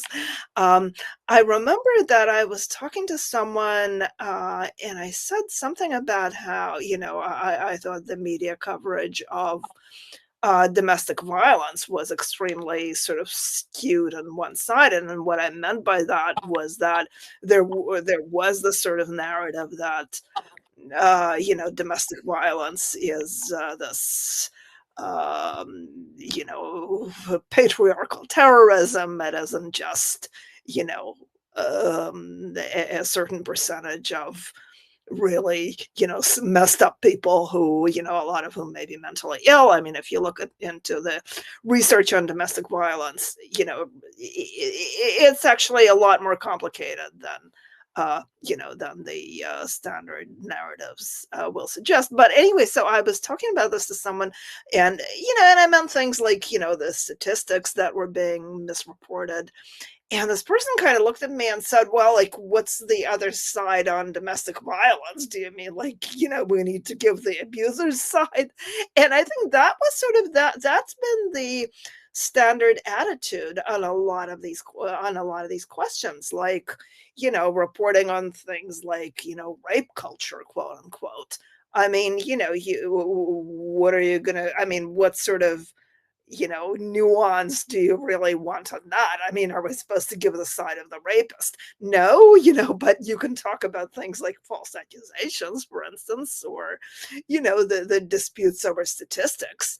And I think on a lot of these issues, there really has been a kind of assumption that there's really only one legitimate side. And it's kind of like that with, Gamergate. Like, are you going to be on the side of the harassment mob? I think that was the attitude that, there's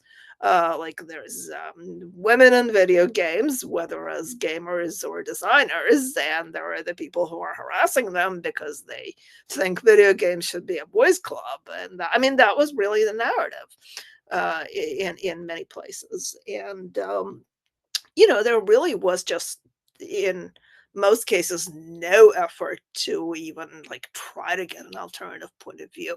I don't think that really quite applies the same way in a political race, because I think no matter how slanted to the left they may be, I mean, the New York Times and, the Washington Post and places like that, I mean, they do know that they need to get a comment from or they need to get a spokesperson from the Trump campaign, if they're going to, cover the election. So I think it's a little different. I also, I don't want to get too deeply into again, the election or politics. I don't know that I would agree that it's like this huge defeat. I mean, Trump didn't get a majority of the popular vote, although he got a plurality in the sense that, but he didn't get like more than 50%. And I mean, it's not a landslide, so I think it's still a very, very divided country. And I think that, if the Democrats had had a better campaign, because I think the Democrats were really kind of crippled by the fact that, Biden was running and he had his age issues and, questions about mental competency. And then it was, Biden like having a horrible debate, and then, essentially, bowing out of the campaign, and Harris stepping in. And there was the whole thing of, how does she like put any daylight between herself and Biden without being seen as stabbing him in the back. So, I mean, I think, again, not to get too deeply into the campaign, but I think the Democrats really were kind of facing a lot of disadvantages in that sense. And I think, so I really don't know that you can say that, oh, like it's a total defeat for the left. It's not. I mean, although I think we can point out that Harris was able, like, to the extent that she did okay, and I mean, it was really not that huge a margin. She did okay because she was running toward the center, so to speak. So I think there's the view that there's no demand for wokeness, I think, is absolutely correct. And I think there is some evidence that the ads that were highlighting her position on transgender issues, I think, had an impact. There's a lot of evidence that the backlash against some of this sort of woke language had an impact on the Latino community, and I think also just in the sense of the whole question of, is wokeness dead?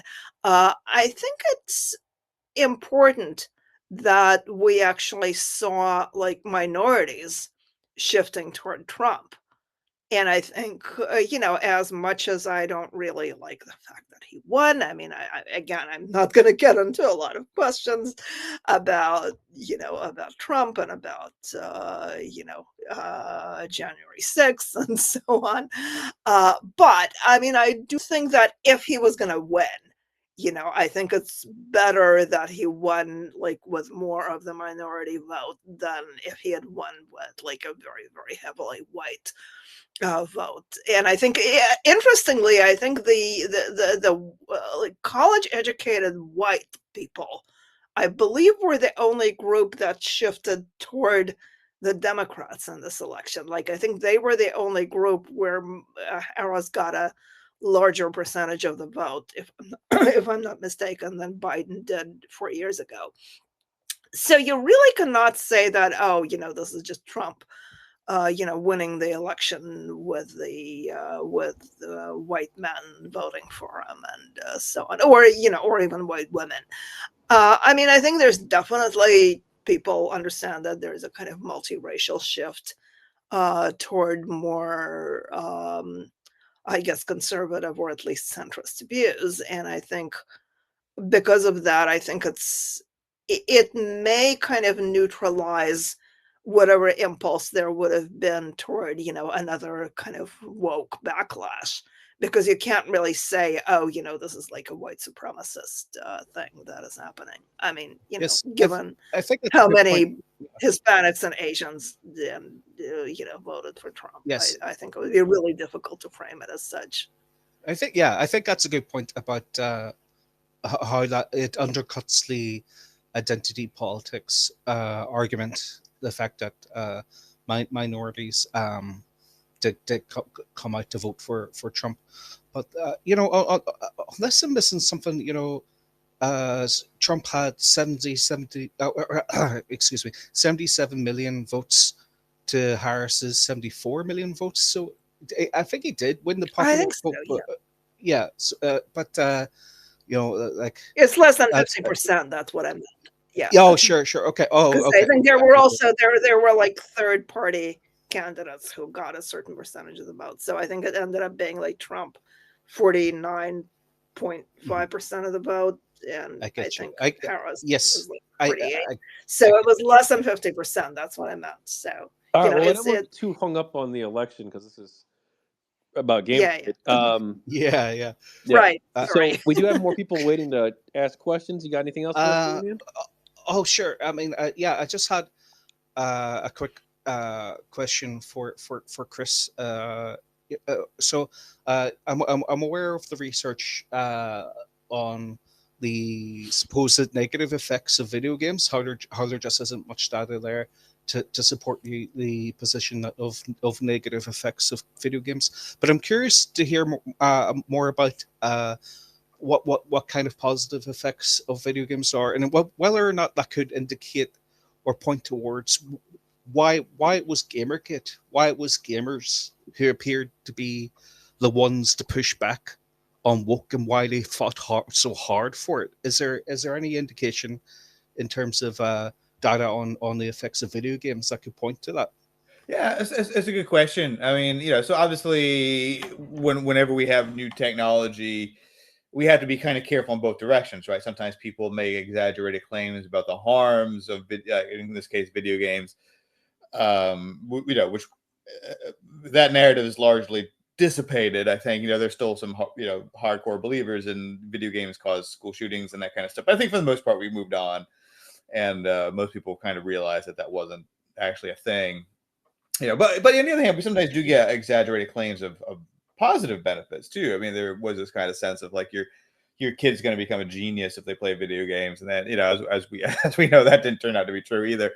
So you can't see these kind of exaggerated claims in either direction. I mean, I think the thing of games are fun. I mean, that's the main benefit. That's okay. They don't need to really be anything more than fun.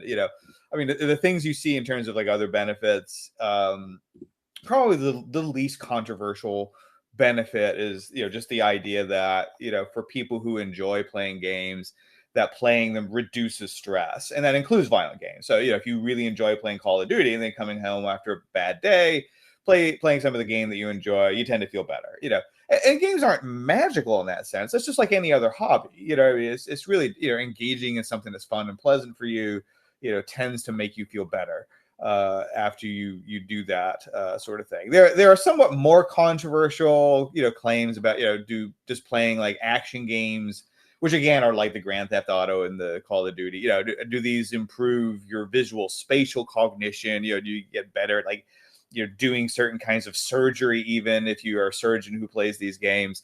There's some studies that say yes, or some studies that say no. I think that's a bit more controversial, maybe, but I think at the end of the day, this was just a hobby that many people felt helped them de-stress, whether they had bad experiences at work or they had bad experiences at school, and they were sort of tapped into this as something that they valued for good reasons.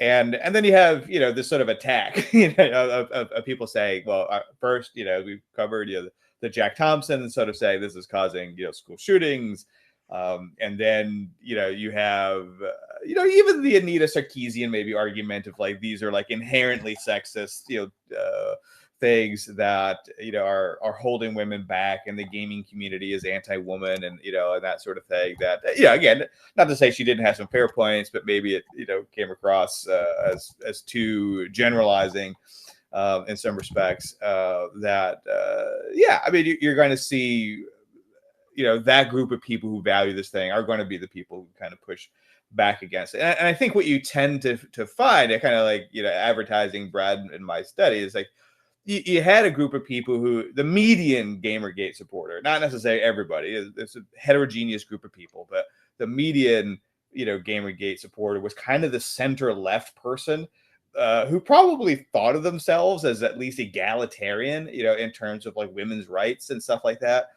And to have mainstream media calling you sexist trolls was sort of galling. It just didn't fit with how they viewed themselves, how the average gamer views themselves. And so I think it just sort of resonated. There's a problem here. Like, this narrative is evolving, and it's not to say that there aren't some real issues, maybe like as we talked about with some specific cases of harassment against Sarkeesian or others, but that doesn't mean that the entire like gamer community is sexist, this kind of thing. And that was how the narrative was developing, so I think that it was just like the tip of the iceberg in a lot of other areas, that you had a bunch of people that it just wasn't clicking. People were saying stuff in the news media, but it wasn't consistent with their own experience of the culture that they were a part of, and that is a problem. And I think kind of like the similar moment for me was really in 2020 when, because I do a lot of research in criminal justice as well as psychology, and, the whole like defund the police movement, like that was just such a radically bad idea. Like, it was just, on the face of it, just did not fit with any data anywhere. It just didn't match with how reality works. As someone who has studied criminal justice, and it was just so obviously wrong that it was almost like, I don't know, my equilibrium was thrown off by the fact that anybody could endorse such an obviously wrong viewpoint. So I think for a lot of gamers, at least the way the narrative evolved not just being like, modestly concerned about making sure women had, the same, freedom from harassment and things like that in games, but kind of portraying the entire community as being, inherently sexist. I think that didn't match most people's experiences. And that's kind of what led to the pushback towards it. And if you kind of look at the people who sort of endorse GamerGate, not GamerGate supporters, but were the anti-GamerGate sort of narrative people, I think, it tended to be, people identified as these kind of like academic feminists on one hand, and and then probably older adults who always hate games, all kind of like got on board with this sort of narrative. And so I think that was kind of like the difference you tended to see there. I mean, the one exception again is I know like there are a lot of scholars who are in like the game studies community, and I don't know what the hell happened to game studies. It kind of was like games journalism at the same time. Like, again, during the video game violence, era, they were pretty good about, pushing back against that narrative. But then with GamerGate, it's been really kind of a struggle, I think, in some respects, to get even the scholars who study games to realize that maybe things were not as simple as this kind of narrative that evolved about, basically everybody wants to be on the correct moral side, and people will lose their minds in pursuit of viewing themselves as morally correct. So I think that's what happened to a lot of like academia and some other, games journalism, but these people who were living this experience, the gamers themselves, it wasn't matching their experience. And that's why they were more outspoken at pushing back against that. Chris, I want to sorry, go ahead, Cathy. Oh, yeah, I just wanted to point out, because I think this is a kind of underappreciated fact. One person, ironically, who kind of wrote about the sort of the misjudgment of GamerGate was Ezra Klein, who is a very kind of center left progressive guy. Not like a hardcore like social justice guy, but definitely on the left. And he was I think he was with Vox at the time. He's now with the New York Times, but he actually did a piece which I quoted in an anniversary piece I did about GamerGate. Yeah, he did a piece in November 2014 where he said that GamerGate was kind of a symptom of, quote, the politicization of absolutely everything. And one thing that he said was that, there is this stereotype of GamerGate as right wing, but in fact, most people feel that they're, most of the people involved in it are, self-defined liberals, most of whom like voted for Obama, which I think Brad later confirmed in a survey. And he said they feel, quote, dismissed and even hated by the social justice left. And this is a quote from his piece. They're for equal pay and they voted for Barack Obama. So why are they being made the enemy just because the women in their games have skimpy outfits? So I think Ezra Klein, interestingly enough, was kind of on to the politics of this, and he basically said that he said that it's a multifaceted thing. Yes, there was some bad harassment that's associated with it, and that's the only thing that's getting coverage in the mainstream media. But he did say that like there's there are real concerns about the sort of conflicts of interest in the gaming press, and the dominance of social justice warriors in kind of serious discussions of video games. So yeah, there were a few people who kind of pushed back against that narrative, but it's kind of interesting that in spite of these, the small number of critical voices, like even from within the sort of the media establishment, the establishment narrative just kind of continued to go on as before, and no one really paid attention to these dissenting voices saying, what, it's a little more complicated. I was just going to ask Chris to follow up. I know we don't have data on this, so I'm not even sure why I bother asking. But it could be an interesting conversation point. It's not something that's been talked about a lot, but do you think that the fact that GamerGate was in some ways kind of like a game where you had operations and different cells and teams working together and all this stuff and emailing advertisers and like this sort of gamification of activism, do you think that there was anything to that, or is that just nothing there? Well, I mean, I could say, like, essentially the whole idea of gamification is if you can take something tedious and make it into a game-like format, people will do it more, right? So yes, I mean, anytime you can manage to make that work, and it's not as easy as just sort of waving a wand and making something into a game, but if you can manage to turn work into a video, almost like into a game-like format, people will be more engaged, they'll be more excited, they'll be more driven to do that thing. So yeah, I mean, I think again, we're obviously speculating here about the extent to which this was gamified, but assuming that thesis is correct and there was some kind of gamification of the GamerGate debate itself, then absolutely you'll get people that will be more engaged with it under that sort of situation. So yeah. Okay. Well, Damien, you got anything else for us before we move on to the next person calling? Well, yeah, I just I want to thank Chris there for going into the data. There's just several points raised there about data on GamerGate supporters that would be applicable to myself. Like egalitarian, I would say. I'm an egalitarian, and also in terms of benefits of games, yeah, if I do find playing games helps me to de-stress. Like I've been playing a lot of Pathfinder 2, or not Pathfinder 2, Path of Exile 2. That's been a lot of fun.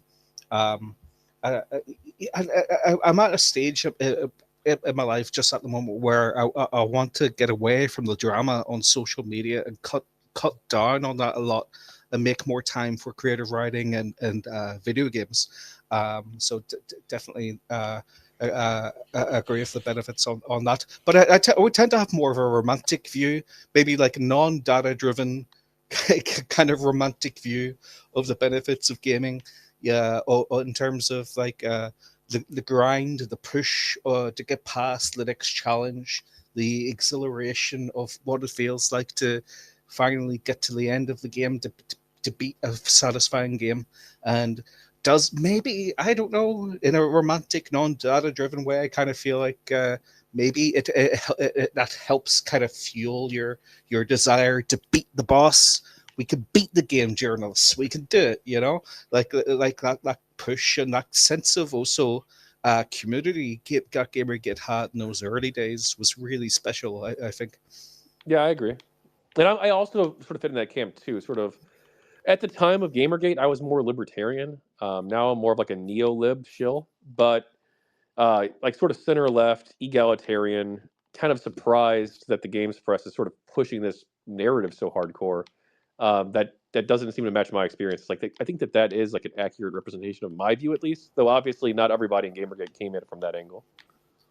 Yeah, it made it exceptionally hard to have discussions with people on the other side, because you're trying to have discussions about data or what specific the ins and outs of specific claims, and you're trying to make arguments about that. And then all you're getting back is just this wall of, you hate women, I'm not going to talk to a woman hater, blocked. And it's like 9 out of 10 times that's the response you're getting from people, and not even just random people, but like fucking like journalists, actual journalists, and like that's the kind of pushback you're getting. Just this total lack of curiosity of what the other side actually thinks and believes. And we were never easy to put into a box. It's like, while I do have liberal beliefs, it's like there's all sorts of things I disagree with other GamerGate supporters on. Like I would say, like Grim Jim, I disagree with Grim Jim on EU, on the benefits of the lockdown. Like he thinks there was a good thing for the lockdown to happen. I don't think it was a good thing for the lockdown to happen. And so there's all sorts of these, nuanced disagreements or discussions that you can have with people like you can't put people into these neat boxes in these large swathes like the media tried to do to us. That was one of the things that I believe it was so unfair. I think a lot of people were just shocked by how one-sided the media was on that. Yeah. Well, hey, thanks for coming on. I think that's it. Yeah, I think that's. I could go on about my own personal experiences in academia, but I've probably taken up enough time. No, I appreciate you coming on. And for those who don't know, Kane here, you actually wrote a bunch of articles back in the day, a bunch of a bunch of blog posts, which I've stumbled across them and looked at them a couple times throughout the project. Yes. Yes, under my pseudonym Kane Demo, I wrote a number of Medium articles.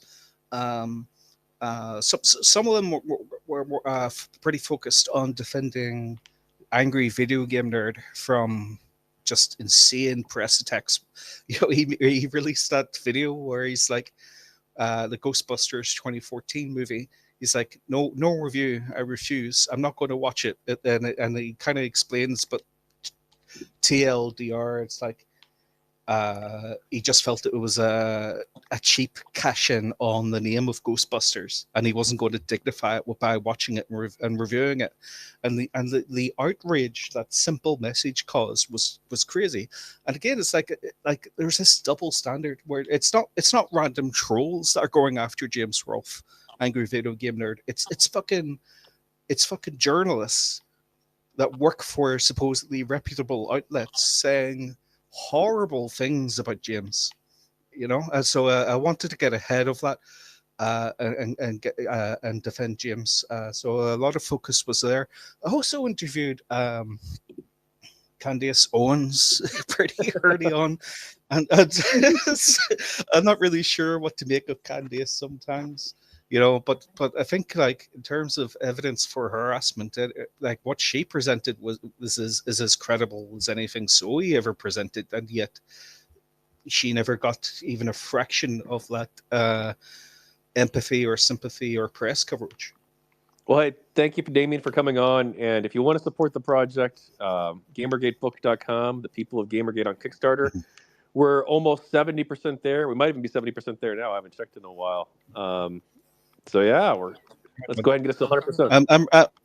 I'm retired or semi-retired from the whole thing. I think there's people have picked up the baton, and I appreciate you all. And we won. We did it. I believe we did it. And the fruits are going to come into the culture more and more, I believe. So thanks everyone. Have a good night. Thank you. Have a good night. All right, we've got another speaker here. Tim is back. Tim, you got the floor. What's up? Hello? You're muted, Tim. Sorry, my apologies. It cuts out for a minute. I didn't realize I was on. Thank you for having me back on again. I missed one point throughout this discussion, and my question goes to you and to Brad Glasgow and Damien and Cathy especially, and that is, having lived through the whole GamerGate episode, there were parallels of it to something else I was involved in. But in short, it was as though there was a favoured commentariat which was not to be challenged. And GamerGate was all about challenging a particular commentariat, the so-called game journalists. I'm just wondering, when Tachyon Blue, you say that GamerGate won, I'm wondering just how true that is, or if something else entirely different happened, and that is the economics. Games journalism suffered just as badly as overall journalism from a real drop in revenue, and consequently a lot of infighting, hidden most of the time, but a lot of infighting between different journalists. That's one point. I'm just wondering how much of GamerGate supposedly winning was in actual fact simply games journalism becoming deprofessionalized, not through the average users and hobbyists taking over, but through the professional commentariat disappearing through the economics. That's one point. I did have another point, but I don't want to take up too much of your time. I'd be grateful what people think of that, because there are still vestiges of a preferred or favored commentariat today in other aspects of public life. For example, the Gaza-Israel war, and even on gender ideology, there's still an attempt by some to reinforce a favored position of the commentariat, despite the 2024 elections, etc. And it was the single issue that hurt Harris the most. Thank you for listening to me, and I'd drop my other point for the time being. Thank you. Yeah, thank you for asking, and you can ask the other question a little bit later. Damien's the one who said that GamerGate won, so you can take that if you want. He's still here, actually, but I forgot to remove you, but that's okay. You can answer the question after this. But I take the view that GamerGate won primarily because I'm basing it on what the people I interviewed say. And so most of the people I've interviewed, most of the pro GamerGate people specifically, they think that GamerGate was successful. And so, as far as I'm concerned, if the people involved think it was successful, I guess, because I fear they're the ones who are the ones judging that. So that's how I look at it. So just if they think it was successful, then it was. But as for how it was successful, quote unquote, I think part of it is that the Games Press just died, kind of. But then I think also too, I think there's a lot of different like components to it. I think GamerGate did bring more conversations to the fold. I think that that's important, and it hurt the credibility of games journalism with the public. And I think also too that we have this greater diversity that we talked about earlier, with different content creators coming in and offering an alternative perspective on games. Now, as for the professional class dying, I mean, I guess that is sort of kind of what happened, but I don't know how to think about that. If it's just a matter of if that was going to happen anyway because of the issues that journalism faces more generally, or if there's more to it than that, I don't know. So I can't really speak to that, but I will give Damien a chance to respond to your question since he's the one who said that GamerGate was successful. And I want to give Cathy, Chris, and Brad a chance too. Certainly. Thanks for the question, Tim. Just earlier, just one thing. Earlier, I think I made a mistake. I think I said Jim Stewart when I actually meant John Stewart, the comedian. In case I got mixed up there. But anyway, thanks for that question. You know, I've over the years, and it has been a long time. 10 years is a long time. I would say that I've actually wavered back and forth on my opinion of how much GamerGate achieved and whether or not we won. And there has been some periods of time where I had maybe more of a dour kind of bleak or black pill, so to speak, kind of viewpoint of it was like banging our heads against a wall. Is what it seemed like. It's like this Sisyphean effort, you know, of just constantly pushing a rock up a mountain, and it's like, are we making progress? Are we getting through? And how do you speak to people who don't want to listen? How do you affect a culture when you won't get a fair say or platform? But I think 2024 has been a particularly good year for us. 2024 is this year is the year that's convinced me that in the long term we won, we did it. As for reasons that have been brought up, like the declining influence of the game journalists. Like that's a huge indication.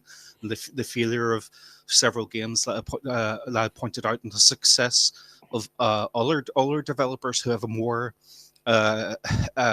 healthy outlook, or a less ideological outlook, like Daniel Favre and the Japanese developers, as well. And I think the French developer Tim Surratt is still working on his game, and I can't wait for that to release. He wants to have a kind of like an independent but AAA kind of, like, he's in charge of the IP, and it's an independent game, but it has like a bombastness or feel of a AAA game, and he's been working on that for a long time.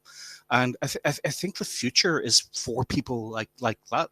It just takes a long time to develop video games, and the failures of Veilguard and Concord and so on,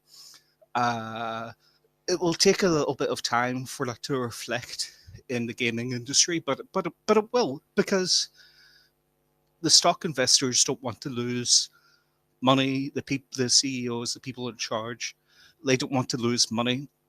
And the message has been hammered to them over and over and over.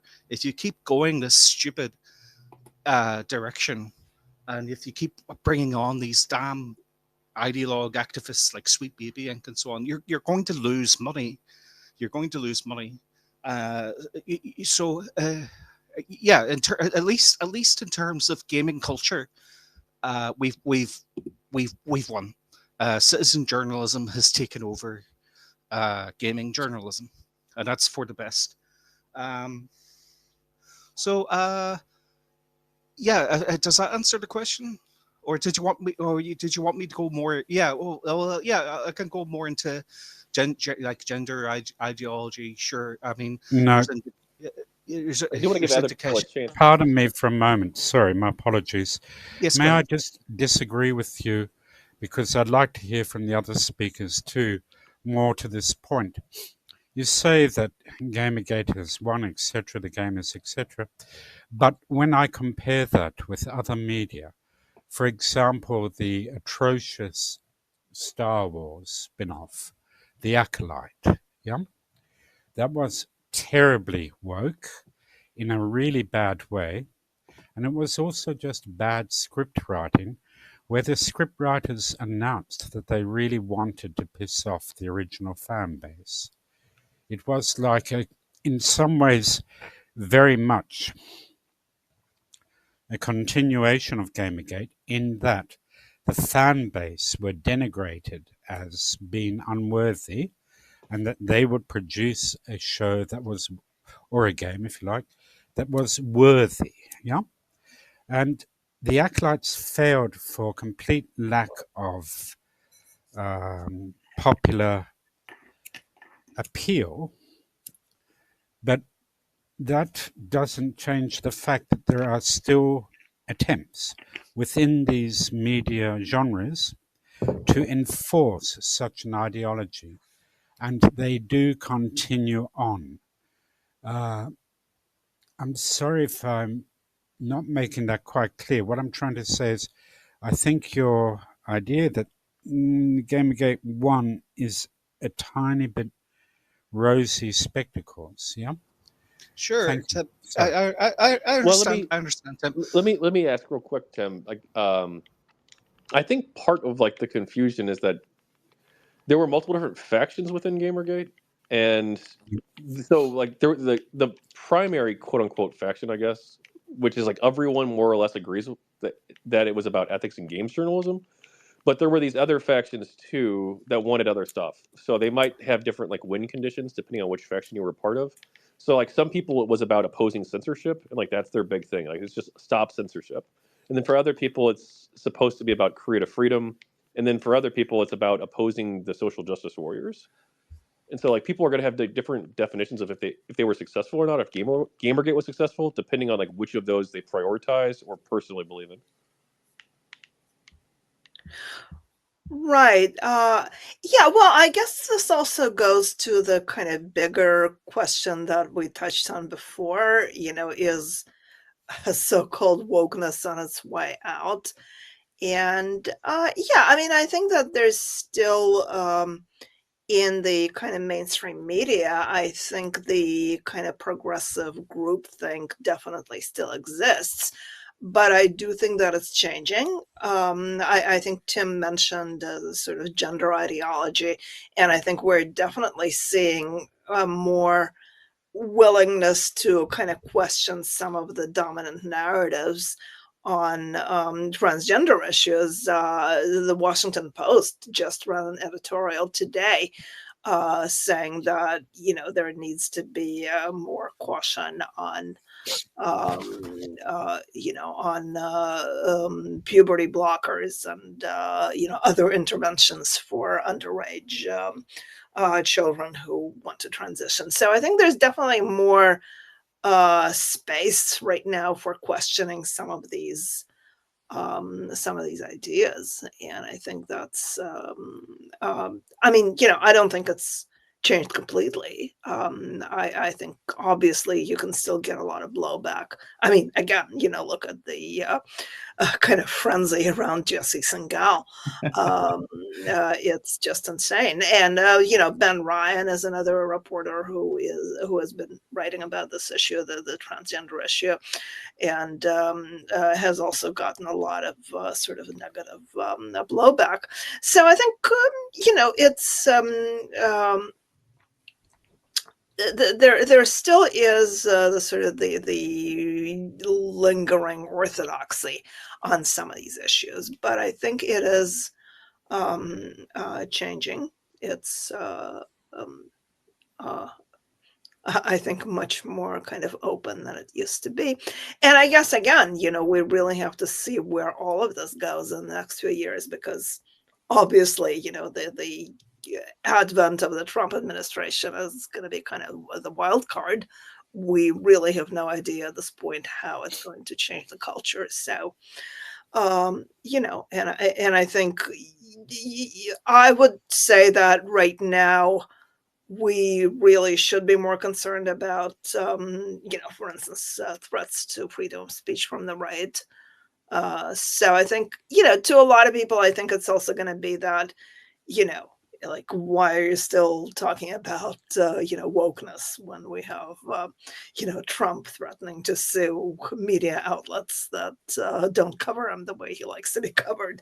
So I think, you know, I think that's going to be an interesting test for the kind of the heterodox or anti-woke community.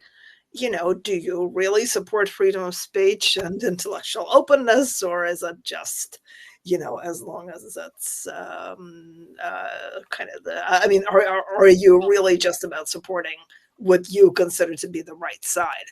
So, you know, it's kind of like the same as the double standard on the left. Like, yeah, like, we're concerned about harassment, but it's only as long as the people we like are being harassed.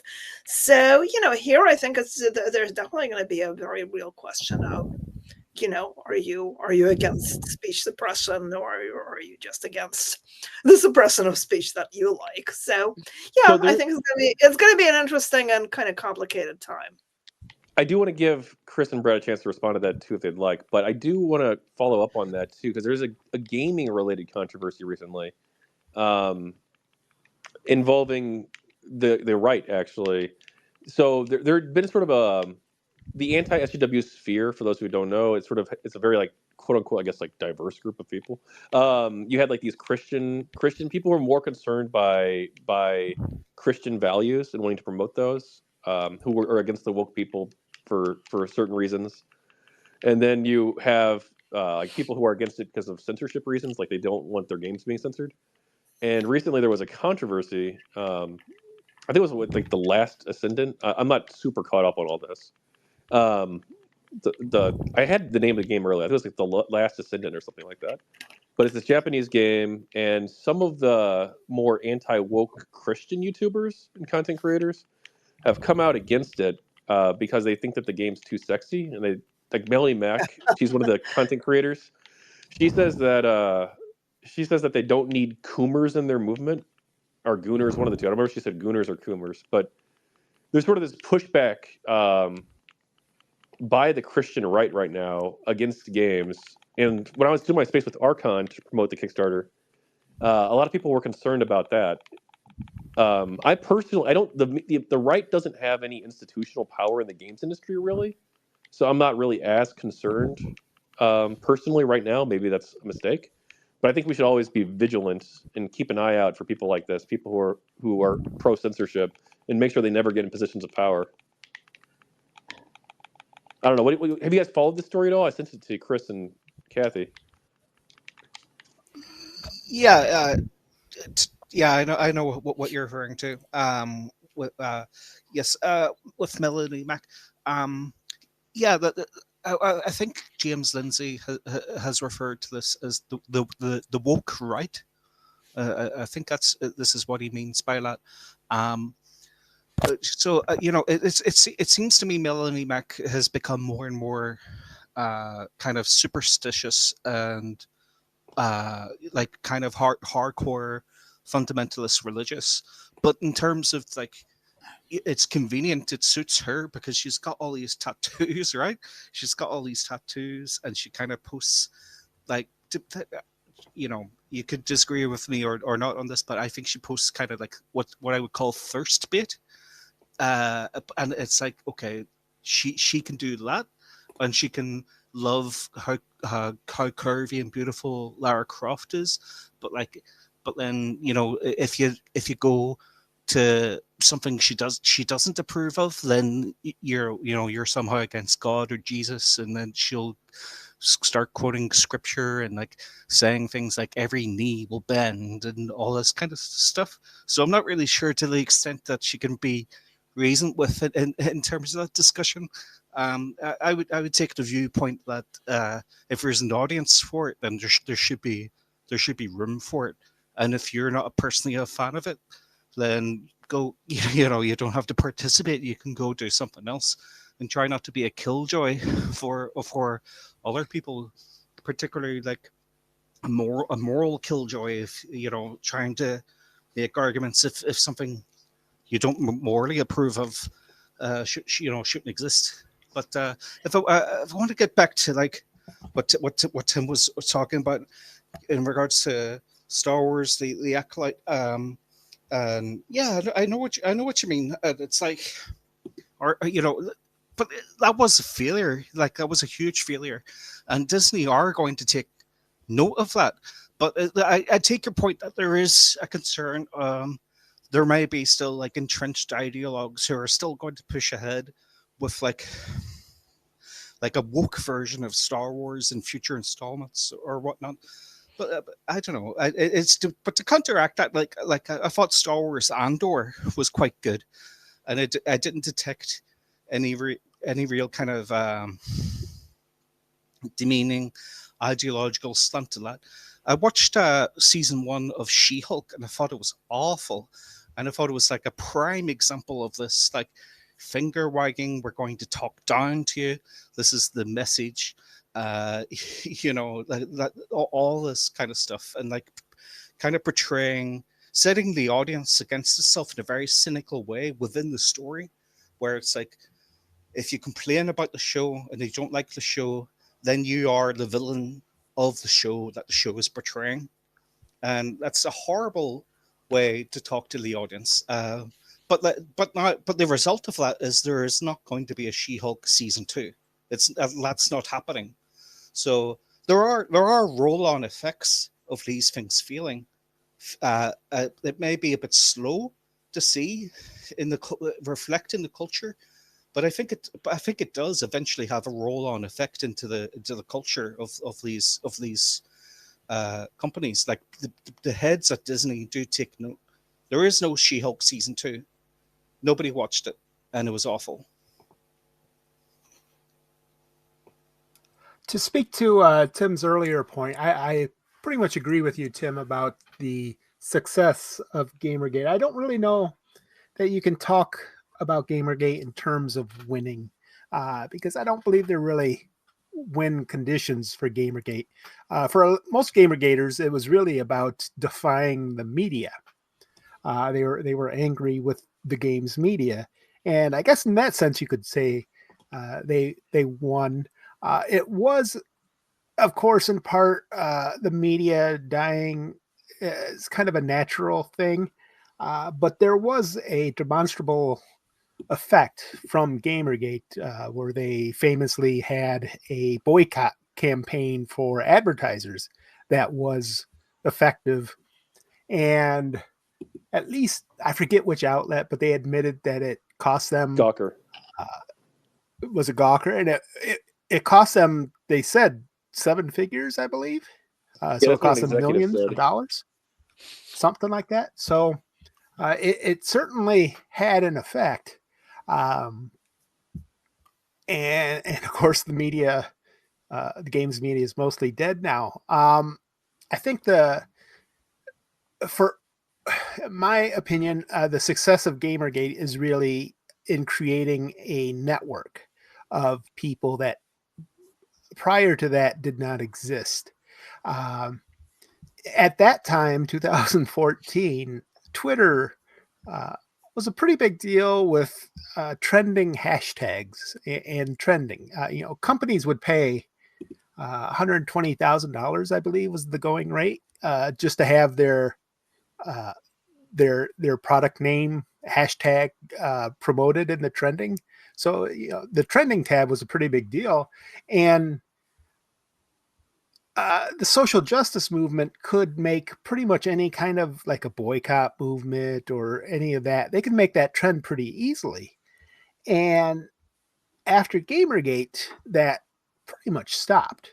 GamerGate was very successful in taking over hashtags and totally dominating those hashtags with oftentimes lewd content or Vivian James pictures or different kinds of content like that.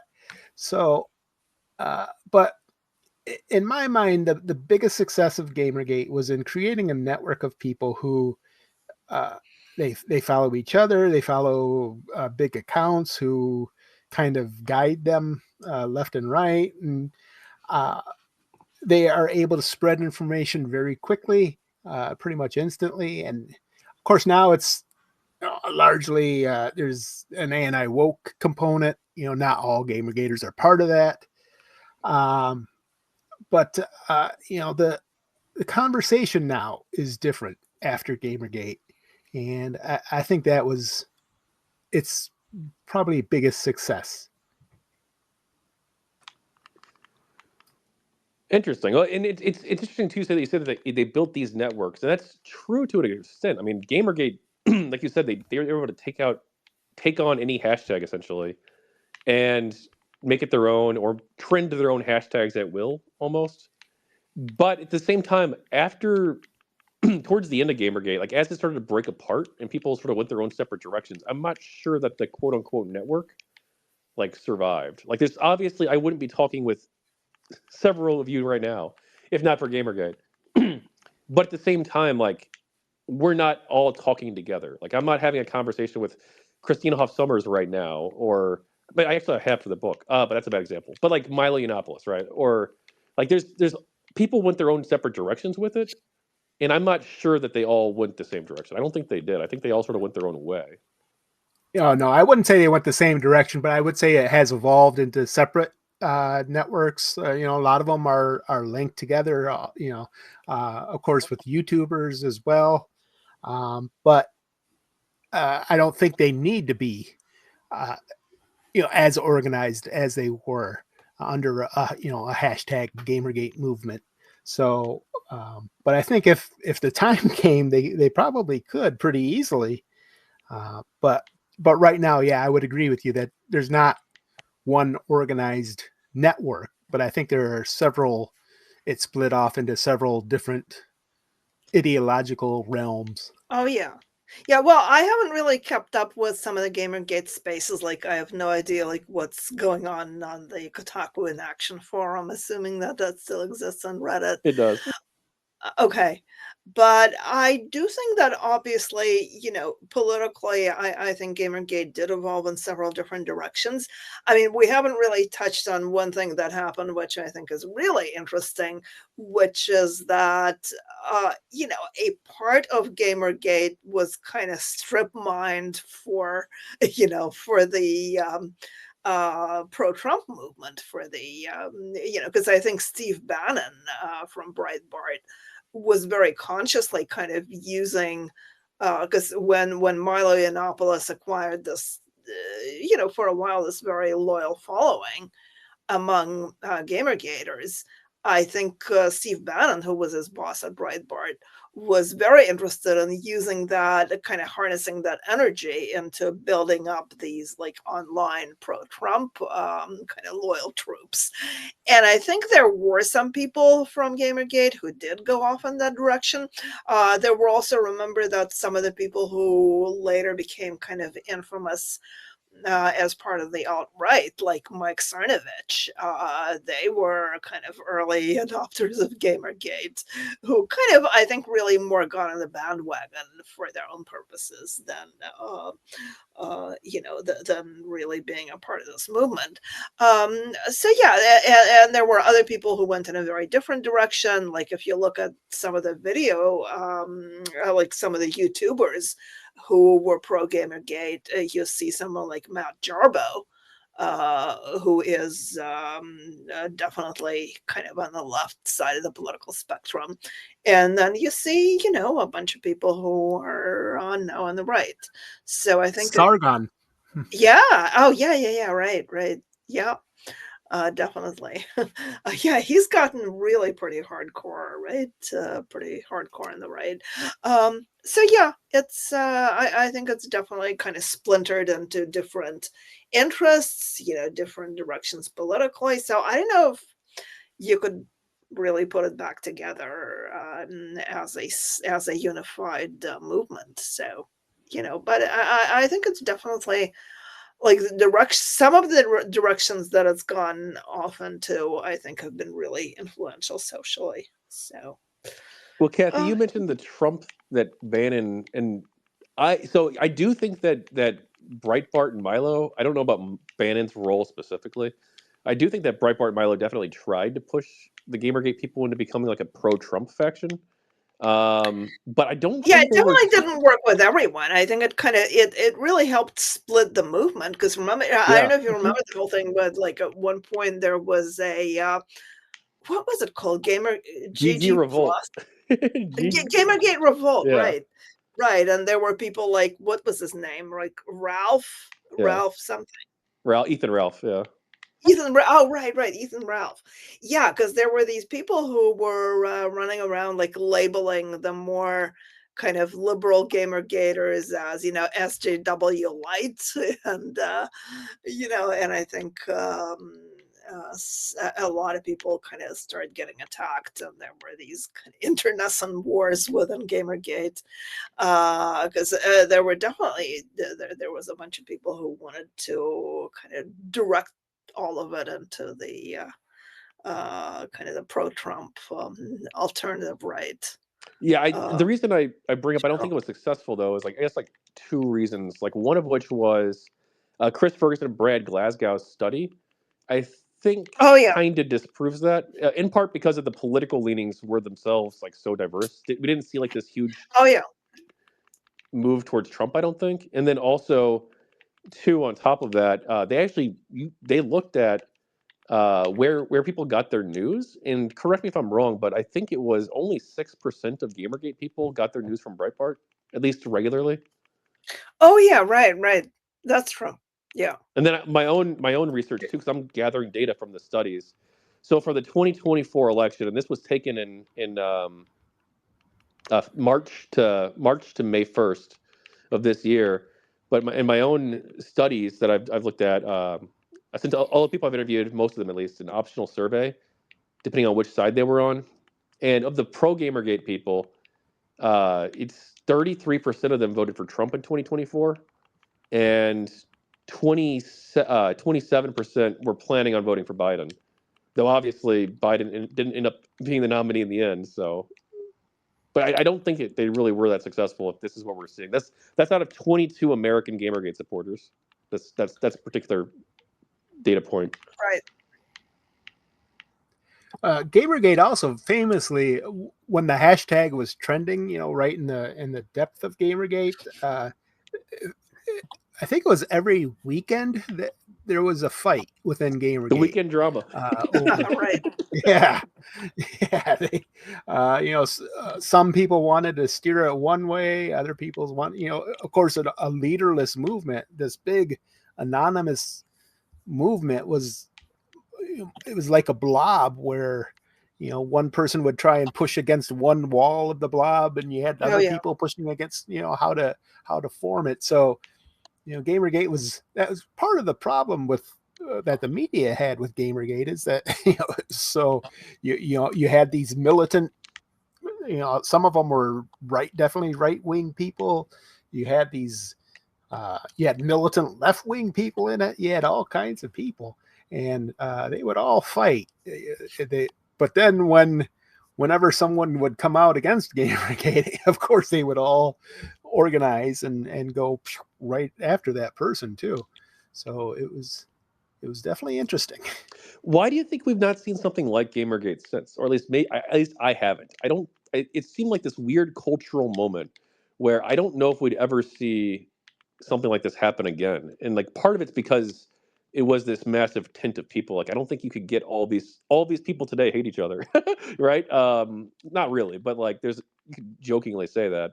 But like I don't know if there's been any like serious online movements since that have been kind of like this. I know there's been like Open D&D, which is kind of similar as like a leaderless hashtag thing, and like NAFO on Twitter, the North Atlantic Fellas Organization, right? You've got like some things that are similar, or Black Lives Matter, but I don't think there's been anything quite like this again. Yeah, I don't know that most of those. I have no idea. Oh, go ahead, Brad.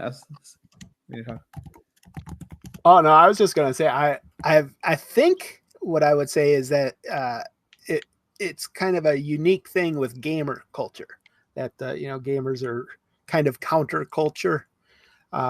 So I think that kind of brought about the conditions for GamerGate, and of course you had an organized media attack against them, which just threw gas on the fire. So you know, I guess the conditions were just right for GamerGate, but I don't know what it would take to replicate such a movement again. Though, but this the GamerGate particular, like you don't see a lot of leaderless like this model though. Like you'd think that GamerGate would almost could serve as a model for other groups of people who have interests that they want to pursue those interests. But I don't know if we have seen that as much. I'm just curious, like if anyone has any idea why that is, even on smaller scales. I mean, I guess like Open D&D or NAFO, right, would be examples, or BLM, but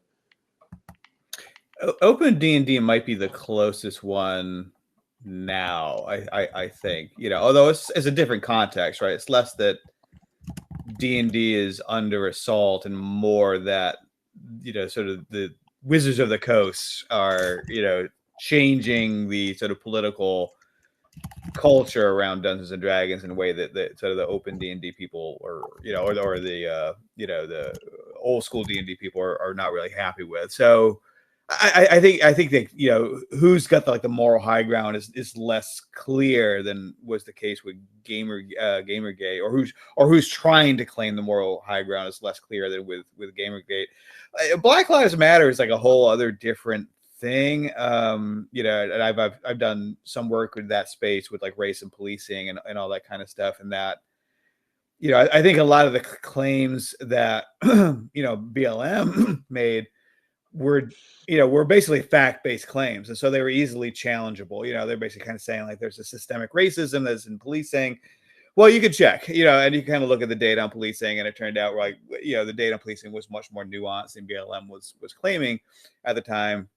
And plus, it did have leaders, right? And they all went off and bought mansions, you know, with the money that people donated. So I think in many respects, you know, BLM was kind of like self-defeating, you know, in some respects, and that shows in, you know, public surveys of people's opinions of BLM. That's really gone into the toilet, over the last 4 years very, very rapidly. So I think there are some major differences in some of these movements. I think BLM is probably the most different in that it was very open to critiques from data, right, in a way that GamerGate was not necessarily, or even really the debate around Dungeons and Dragons. It's not really a data-based debate for the most part. It's really about sort of people on different sides of this culture war, each trying to gatekeep the other side out of it, and such. But yeah, they're all unique. But yeah, I think none of these others have been as successful. Again, maybe the grognard approach to Dungeons and Dragons has been a bit more successful. But on the other hand, with Dungeons and Dragons, of course, Wizards of the Coast is the 800-pound gorilla, and they're always going to sell a bazillion copies of books, and so it's going to be hard to, and like I said, they printed the books, so it's too late now. It's going to be 10 years before they print them again, and maybe they'll be different in 10 years. Who knows? But yeah, they're all different movements. I think to some extent, each with their different characters, and yeah. GamerGate was also a little unique in that gamers congregate on in these places, in Reddit, online, on 4chan, on Twitter.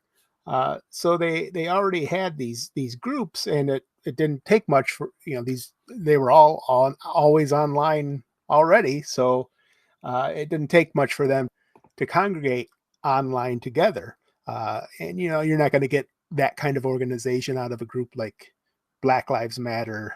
You might get it out of D&D, but those that's probably not quite as big as the gaming community, I don't think. So that GamerGate had that going for it. Cool. Well, do we have any other speakers or any other topics we want to talk about? Request to speak now if you can. I'm gonna unless you got anything else, Damien or Tim, I'm gonna unspeaker you. Yeah, I should get going no, in any case. Yes. I've got Same.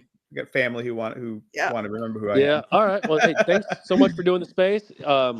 By the way, we haven't moved up any. So back to Kickstarter, people. GamerGateBook.com. The People of GamerGate on Kickstarter. We're still almost 70%. So let's get us to 70% and then beyond. Okay. All righty. Thank you. Thanks for coming on. Yeah, good luck with that. All Kathy, right. Brad, everyone is watching. Do you want to shout yourselves out real quick? There's going to be a recording too. So. Do I want to what? Shout yourselves out, where can people find you? Your work. Oh, right. Well, I'm. You can always pretty much find me on Twitter at Cathy Young63. That's. Oh, we do have one last minute questioner. Can we take? Are you guys okay taking them? If it's like a 30-second question, get the question out. All right. Heterodox Podcast. You have been time limited. 30 seconds. Let's go.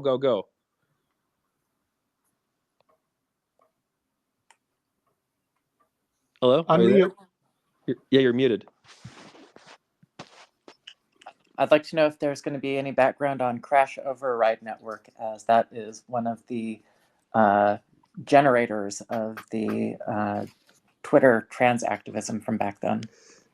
So my goodness. Well, there's a name I haven't heard in ages. Crash Override. Yeah, so in the book, later on in the project, this wasn't in the beginning, but I actually do ask everybody what they think of the Crash Override Network Skype leak that came out, where basically members of the group were found to be engaging in harassment and.